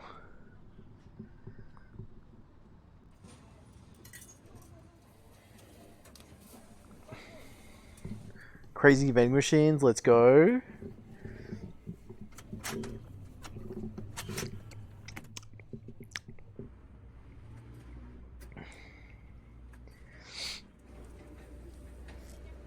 Oh, I've had those. That's what I need to do too. I need to order another like snack box and do that on open that and eat that on stream.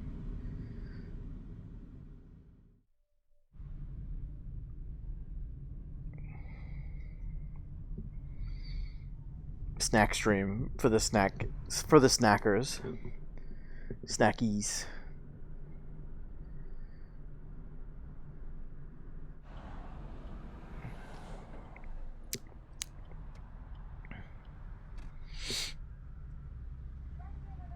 A 100 vending machines. Whoa. Vending machine heaven.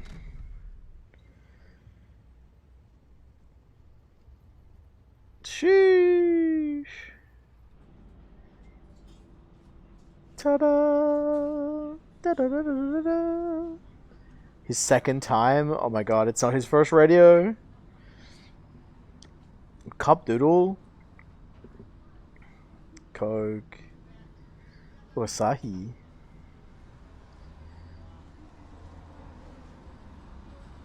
Wow.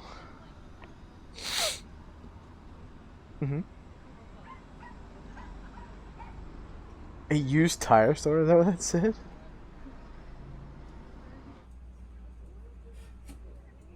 Toast sandwich. Seems pretty like unadventurous. 2 types available: ham and cheese and corned beef. What the hell?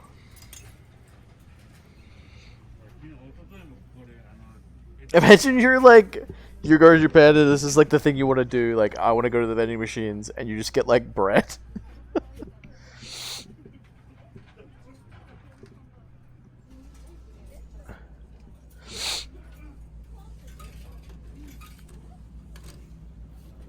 There it is.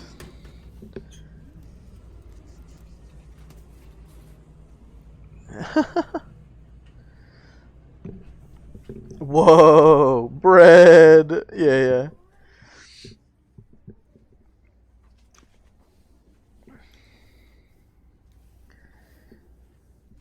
Ungrills your cheese.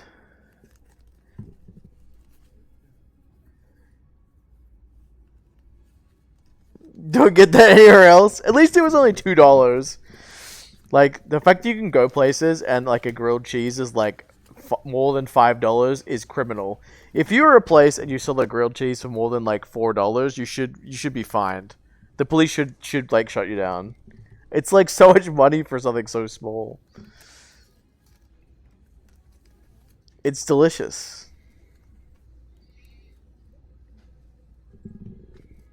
Corned beef with black pepper.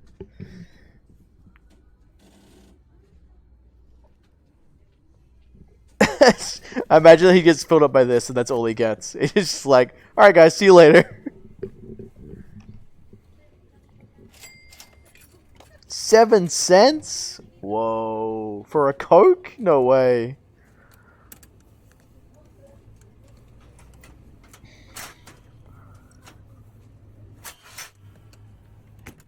What the fuck? That's like a $5 Coke, and you got that for 7 cents.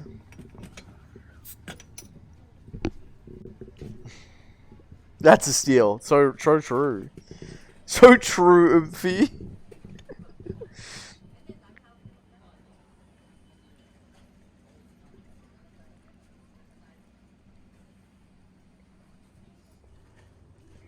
Damn.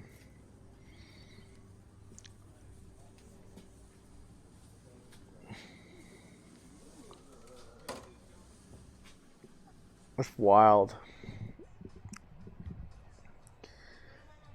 You'd be cheaper buying all your soda drinks just from that vending machine. Yeah, exactly. So true. That's crazy.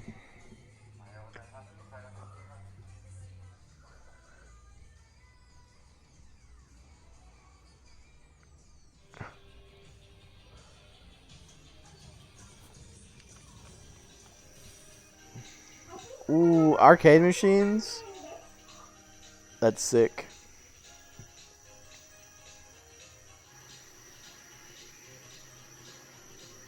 Oh.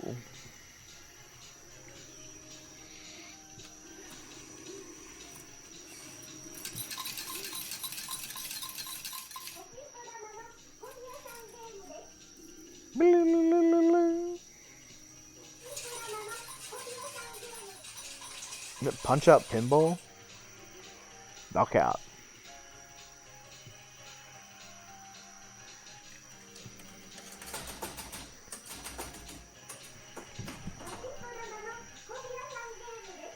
Koi PSD from Japan, yeah.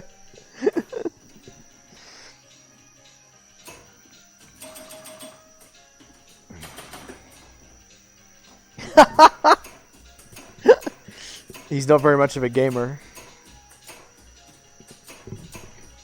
Nah. He got scammed, bro. Didn't I say to play the game? You have to hit the ball, bro. Pinball, very difficult game.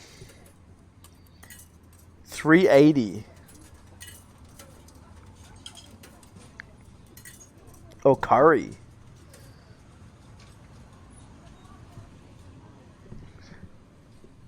He threw the pinball game? Yeah. Well, he's trying to play one-handed.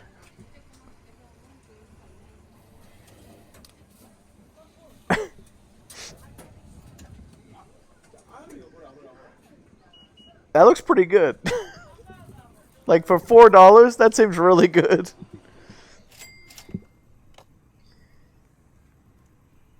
That's nuts.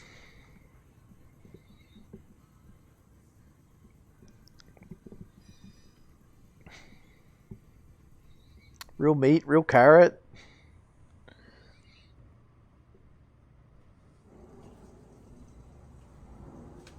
Fuck, bro. Like, how does that work? Like, you have to have people making that shit, putting the machine, like, every day.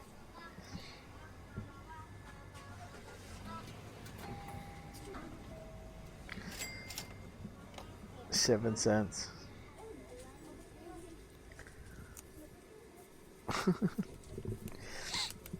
You will be kissed by a booth babe. That is your fortune. Wow.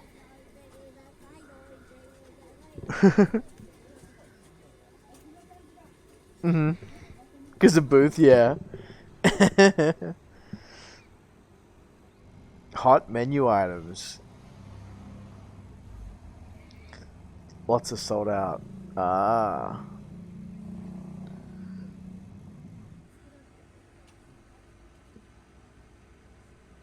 Hot snack. Sheesh.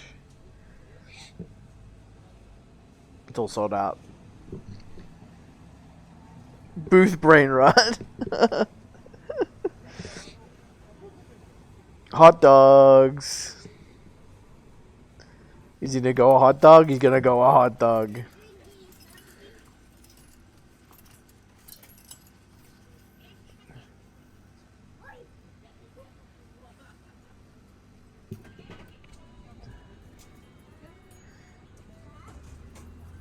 Oh. Get a little song and dance with your meal.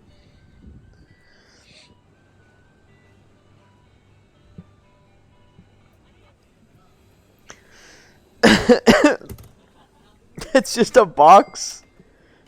Oh my god, I'm afraid. Don't open the box, bro. I'm afraid.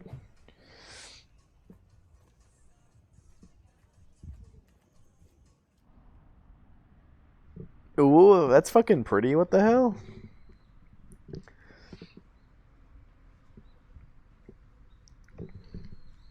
Yeah, right? Mm-hmm. Hidden gem that you've exposed to everyone else. Hot dog.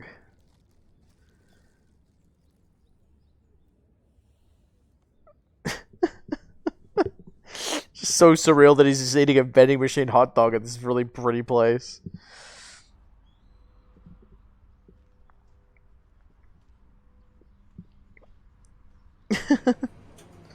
Seven Up.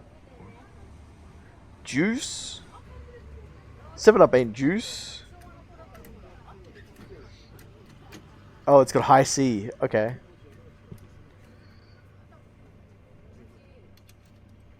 Ginger ale? Still not juice. Why did he say juice?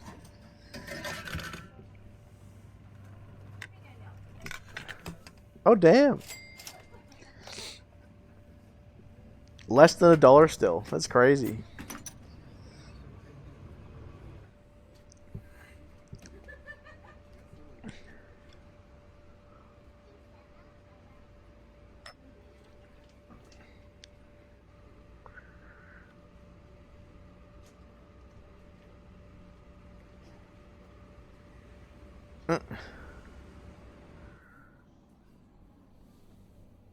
Damn, they went through a lot of drinks.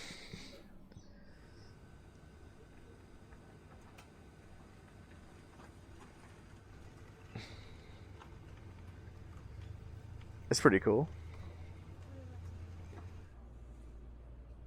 I mean, they're just like liter bottles, right? We still have those today. Snacks! Oh my god!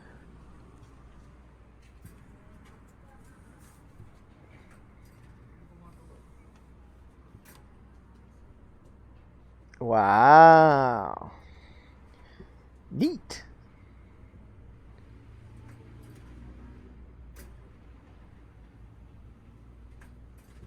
Oh, there it is.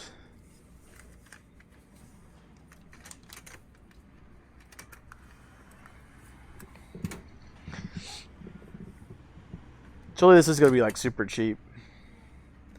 Wow. It fucking opens. He got him. 20 cents, yeah.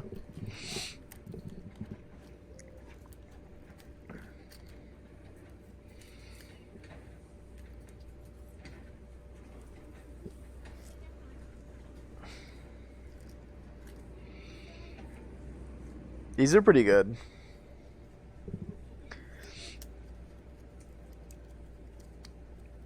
What? A mini boat.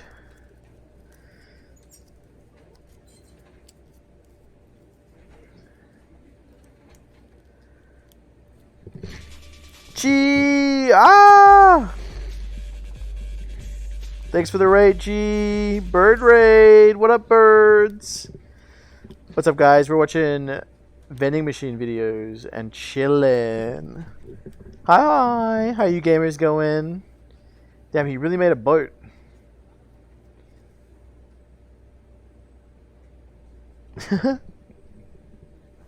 Quack, quack.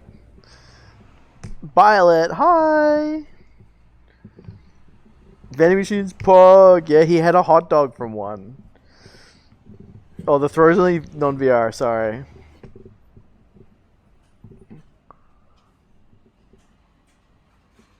Yeah, go follow Chiako. They're a super cute bird. 14. Oh, koalas. These are good. I like these a lot. Yeah, sleep well, Chi. Love you. Mama. Ah. M bird. Bush bird. Yeah, see, koala chocolates. Stretch.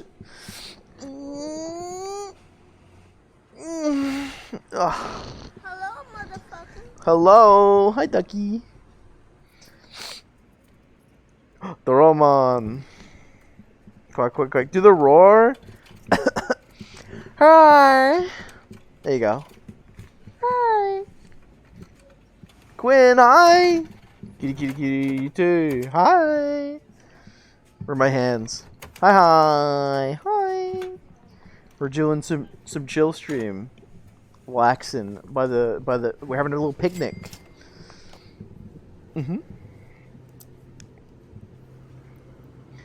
What's he got? What do you got in there? He had to speed up because he was struggling so much.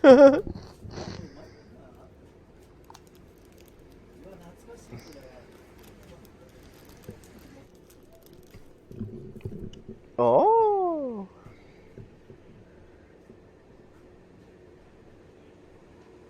Gachapon. He likes it.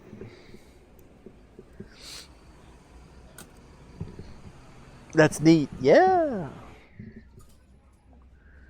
It's like he's playing Shenmue right now. Comfy. Sleep well, Chi. Mwah. Bye-bye.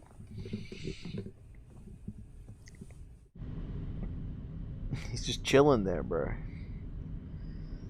He only went to like 5 vending machines. What the fuck? There was 100.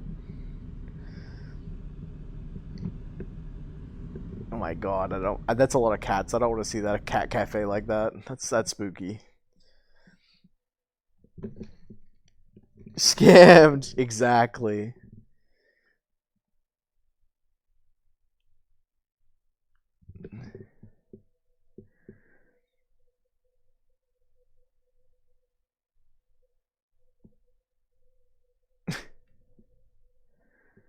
Du-du-du.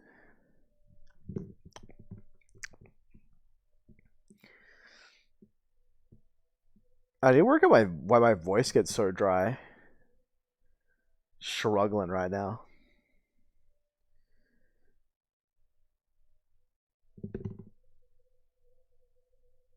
You heard me talking about this, and I'm gonna watch it sometime. Junimo card.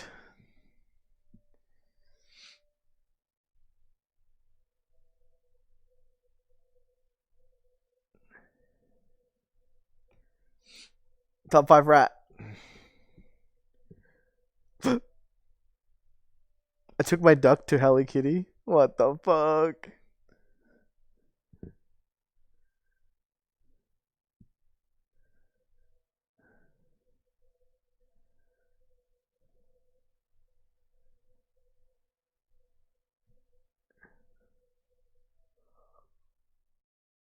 Oh, oh, oh, oh, oh.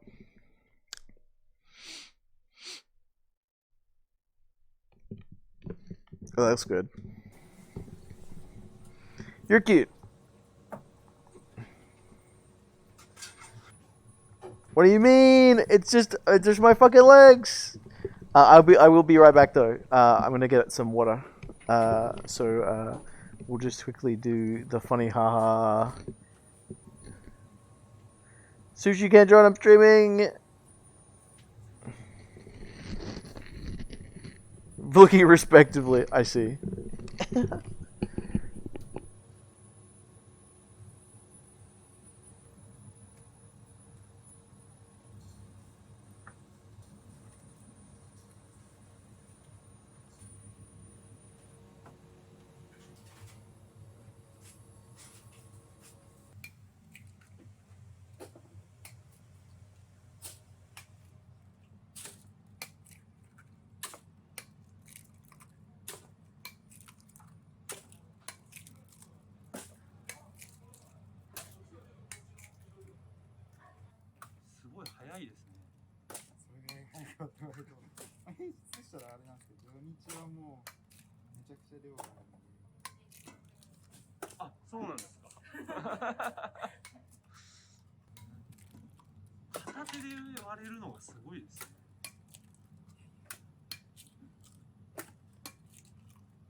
低温調理したお肉のこうしっとりと柔らかいお肉も火が入っているので、表面の衣をカラッと揚げるっていう感じで、ここでこの中のお肉には火が入らないようにしてます。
No way, it's still muted.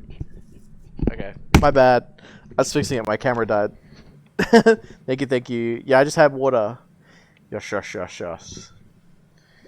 Oh.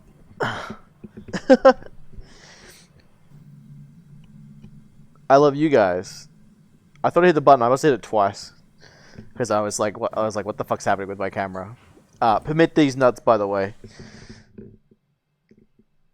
Sorry, I never miss a these nuts joke. Hi. These look fucking good. What the fuck?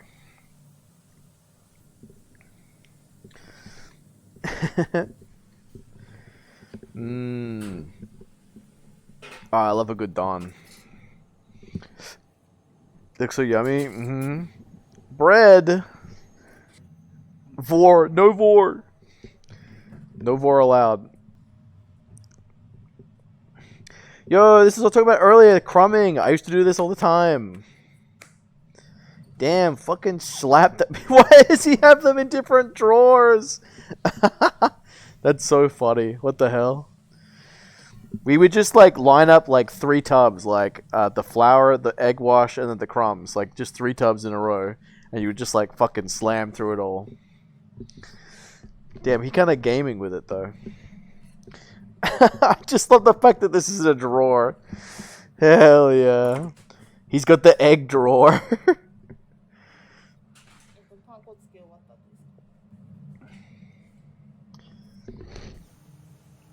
Oh, hi Ben. Hi. What's up, bro? Yo, what up, bro? How's it going? Love you. That's how you make schnitzel. Yeah, it's the same sort of thing. Yeah. Except for a schnitzel, you'd like you'd fucking pound your meat before you breaded it. Horrible. Love you too. No, poor Pan. Aww. Love you lots. Call me Schnitzel. Hi, Spats. Your videos were on my feed earlier as well. Take it to Pound Town. Meowdy. Hi. Pounding. Yeah, you gotta pound it. If it's a schnitzel, you gotta pound it. Hearing you with Riz. Ah, sorry. Hypothetically, if we were to, you know, play Pokemon together.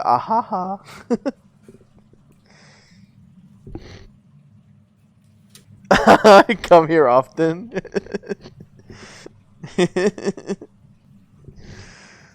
I'd love that. That'd be Pog.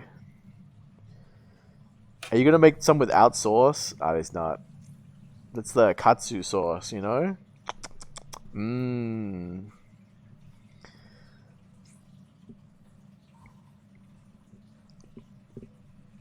Why does he have 2 regular? Oh, he has more. I thought he was gonna like make it like a 6-stack or something crazy. Oh yeah, they always cut off the fucking the. Oh my god, bro, the crust. They cut off the crust. I hate that. They leave the crust on. Yeah, they always cut the crust off. I don't understand. I guess it looks pretty, but it's like, man, holy shit, does that look good though? Heresy. They're losing part of the chicken too.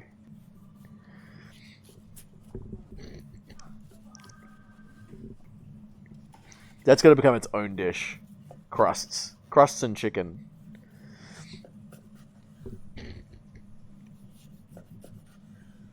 Hopefully, that's pork though. What am I talking about?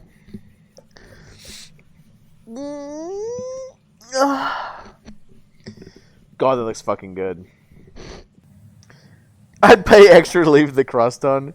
You walk in and you're like, 1 katsu please, extra crust. Ah, don't cut like that. What the fuck was that? God, that looks good. Ah, it's because they have to cut the crust off, otherwise it wouldn't fit in the box. Oh, you see? That's... That's funny. Give me the crust, they cut off the other ones. Yeah, shove it in there. Daddy likes. Well, the boxes are so fancy. Wow. Souvenir pork cutlet sandwich. Is it really a souvenir if you eat it?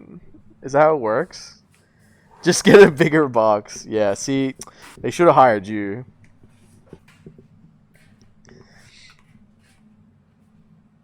Oh my god.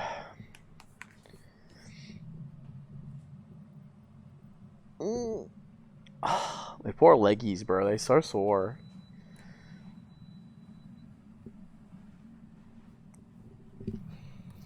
Tamago. Ooh. Damn, bro. Give me some of that.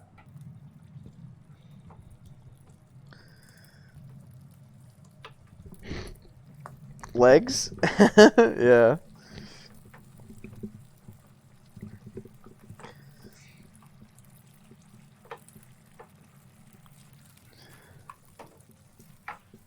Or are they just making an omelet? Oh, it's just an omelet. Wow. The flipper's clean. They're crazy, bro. Sick with it. I thought they were gonna make Tamago like make a little the fried like a little square egg.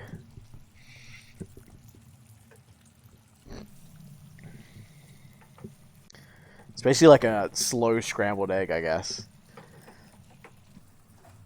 Sheesh. He kind of sick with it. Mmm. That looks so good. And then it's gonna have sauce.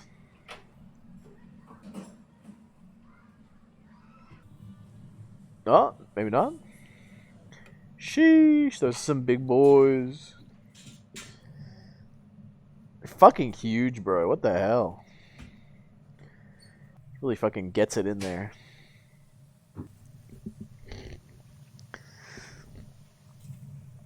Oh.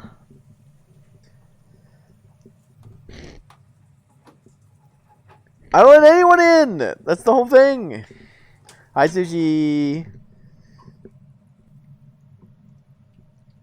The streams are a solo affair. Love you, sushi. Hi, hi. Well, I'm hungry. I'll buy you some chicken nuggies. Want to see a cute pic I took? Yeah, sure. Send me my DMs. I'll look later. Please. Come over, Pan. We got spicy nuggets at the moment. I'll treat you.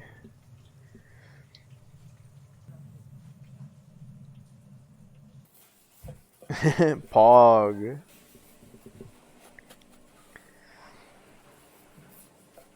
Oh, is it gonna be sliced over the top of it? Where are my nuggets? What the fuck? Come over. We'll share. We'll have a nuggie party. That'll be Pog. Damn, bro, you can't do that. That's so good. Oh my god, bro. This is illegal.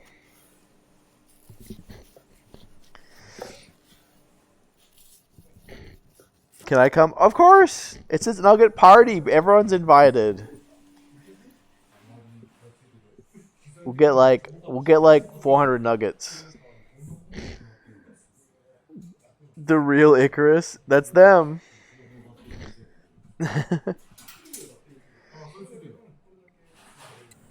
Icarus is Pog.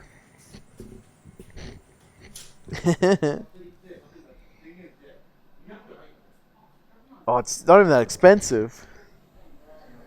Tap back to see food. God, I want. Yeah, look at it. It's so good. Oh, God. He hasn't even eaten it yet. He's breathing so heavy.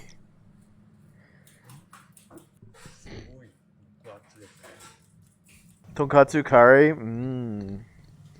I had hamburger curry for lunch. I'm gonna get Macca's now. Sheesh.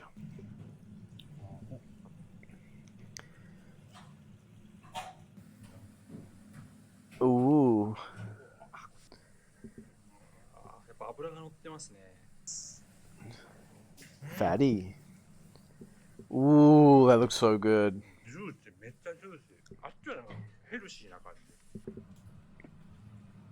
Oh, you can add your own sauce. Oh my god, that's dope. That's so fucking dangerous. Pork and egg is such a good combo too. 口入ると思います。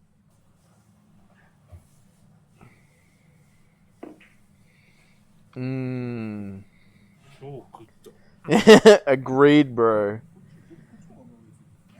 If you can't finish your meal, you can take it home. Wow.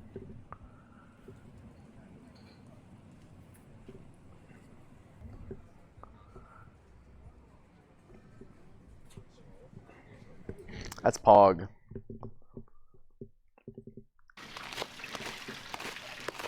Oh, this is just like sound. 2 days on Japanese vending machines, overnight ferry. What? Do do do. This is like the only problem with growing old is that my legs fucking hurt all the time. Like I'm not even doing anything. I'm just laying down and they fucking hurt. I ate food in the least obese country in the world.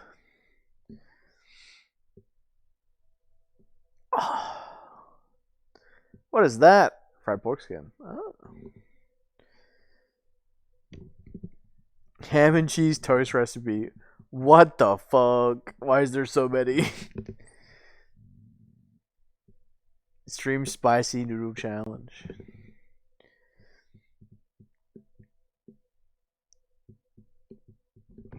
Apple computers? No. I want Mike Chen. I'm typing in the wrong one. Tokatsu ramen?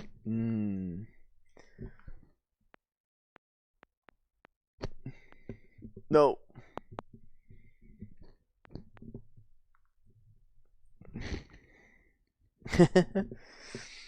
Let's go. Let's all go get some. No, there's no new video. I've seen this one. It's the biggest F of all time.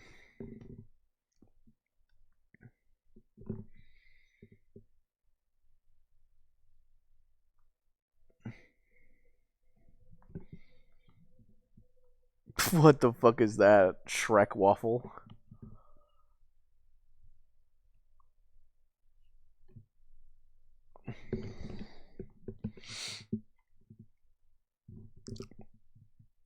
What about dancing bacons?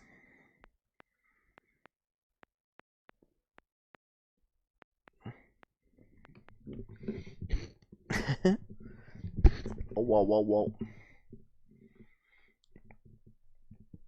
Durian claw machine? Oh god. Has anyone like had durian? I've tried it like 4 times and every time I don't like it.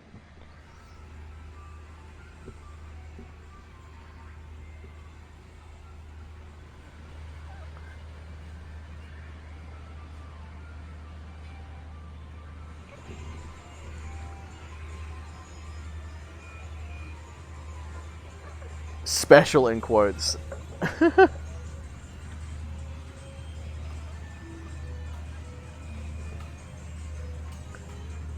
Oh my god.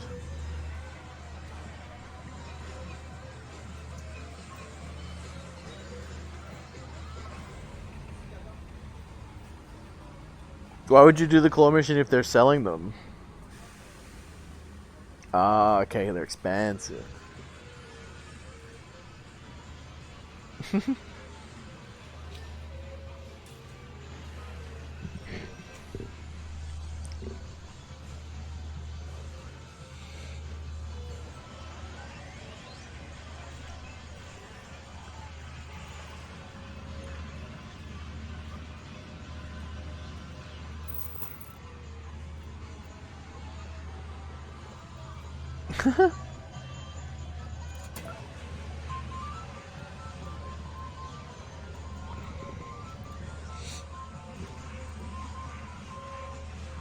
Whoa, he's kind of good looking. What the hell?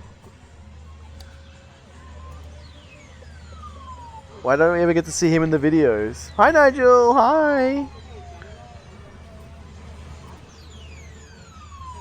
Damn, it's pretty rigged. It's not even fucking moving.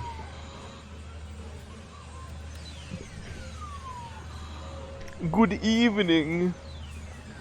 Oh, you gonna roll it over?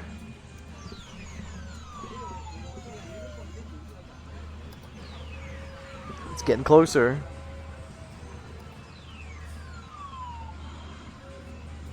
There's just no way it's gonna pick it up, bro.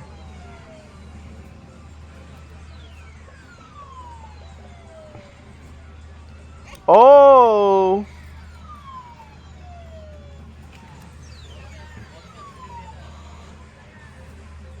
Whoa, what the fuck?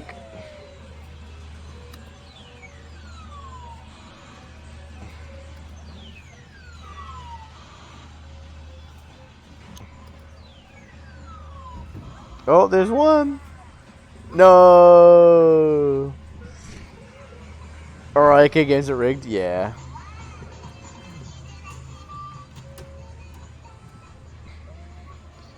What the fuck? There's like toys underneath it.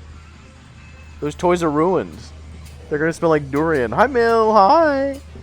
Hi hi.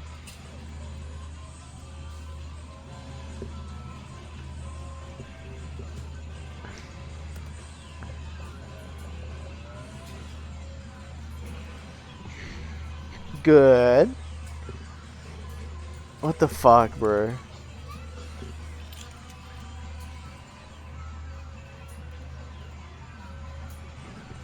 Look at it, it doesn't even touch them. It's like, nope.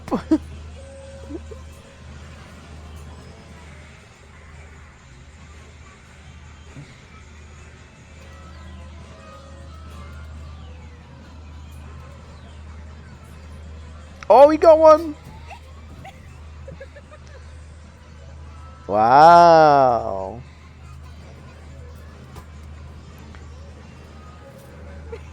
Mm.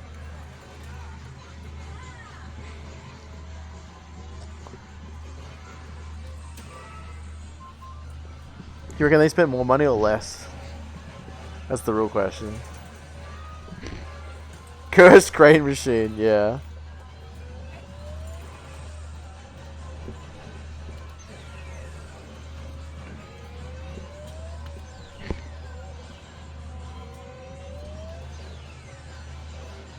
Bottom of it needs to be repaired afterwards. True.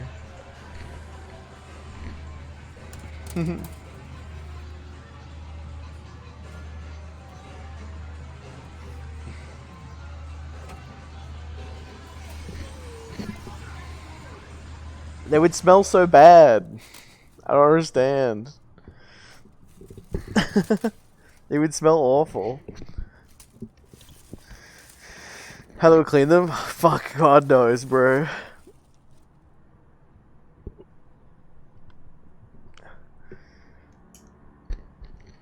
Durian wins for today. What a fucking crazy sentence. Nice swimsuit, thank you. We're at the beach having a picnic. Don't look. Oh, I'll turn this way. That's not the way I want to turn. Whatever. We're at the beach. It's appropriate. Outside the smell, they just taste good though. I've tried so many times.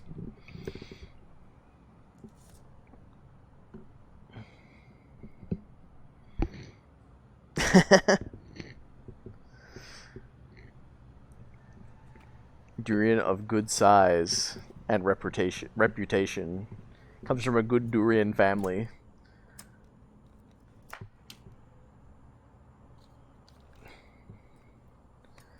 Brushing through the stalk, then you fucking cut into that bitch.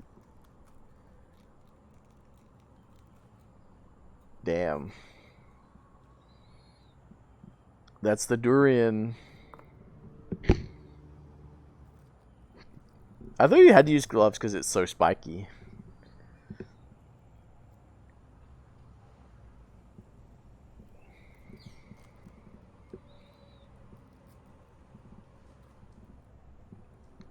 Oh. Damn. Sheesh. Durian is so good.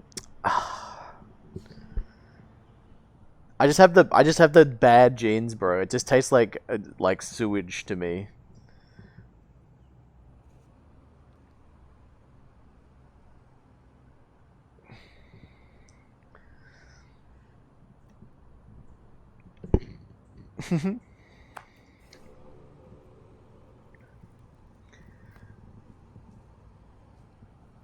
He's not gonna have any durian in it. Cute mini pulp. This one seems not worth it. Oh, there's some.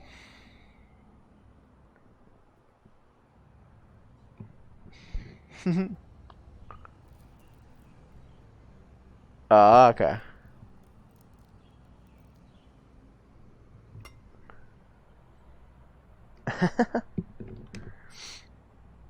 That's not worth $6. Odd shaped durian. Interesting shape.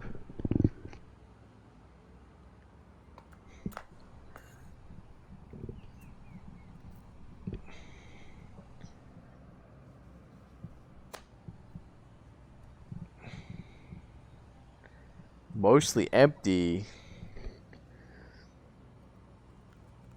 Mm-hmm.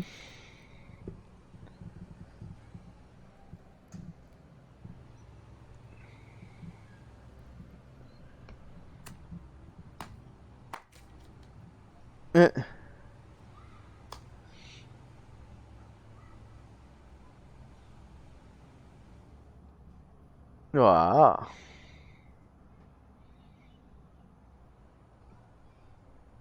She could go for the round one.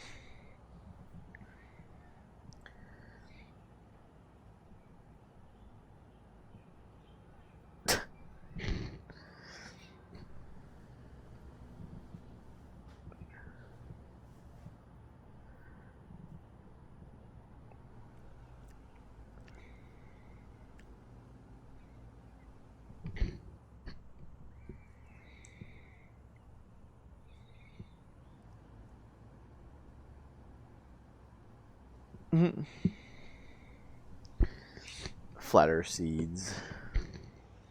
Hi, Tutor. Hi.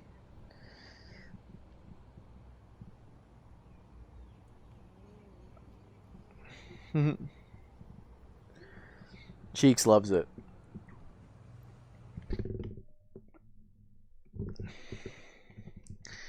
Ah! Yeah. All right, give me a second. Let me stand up. Whoa. Oh my god, chat.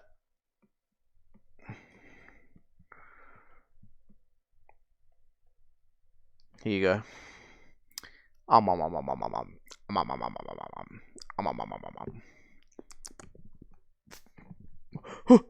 It's a ghost sandwich.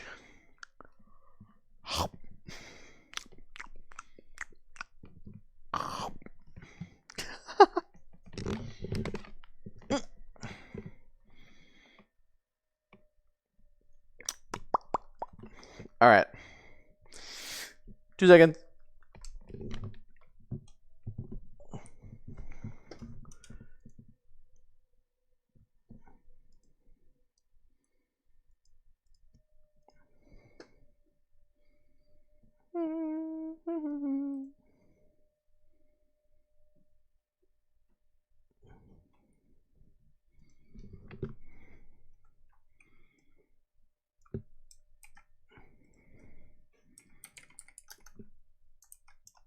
Oh.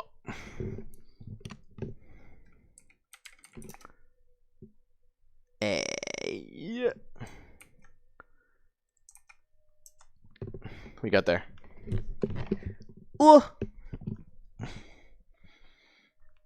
Bye bye, chat. Bye. Let me grab you. Yes, we shall raid Kuro. Love you. Mwah.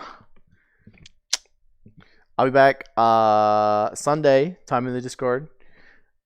Bye. If I do anything else this week, I'll put it in Discord too. So check it out.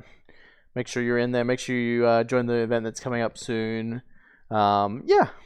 I hope you are enjoying the streams. Trying to get back into my groove again. But yeah, I have been having a lot of fun with these lately. Being back to it and everything like that. Yeah, longer stream. We'll do a couple hours again on Sunday. I don't know the plan just yet, but yes.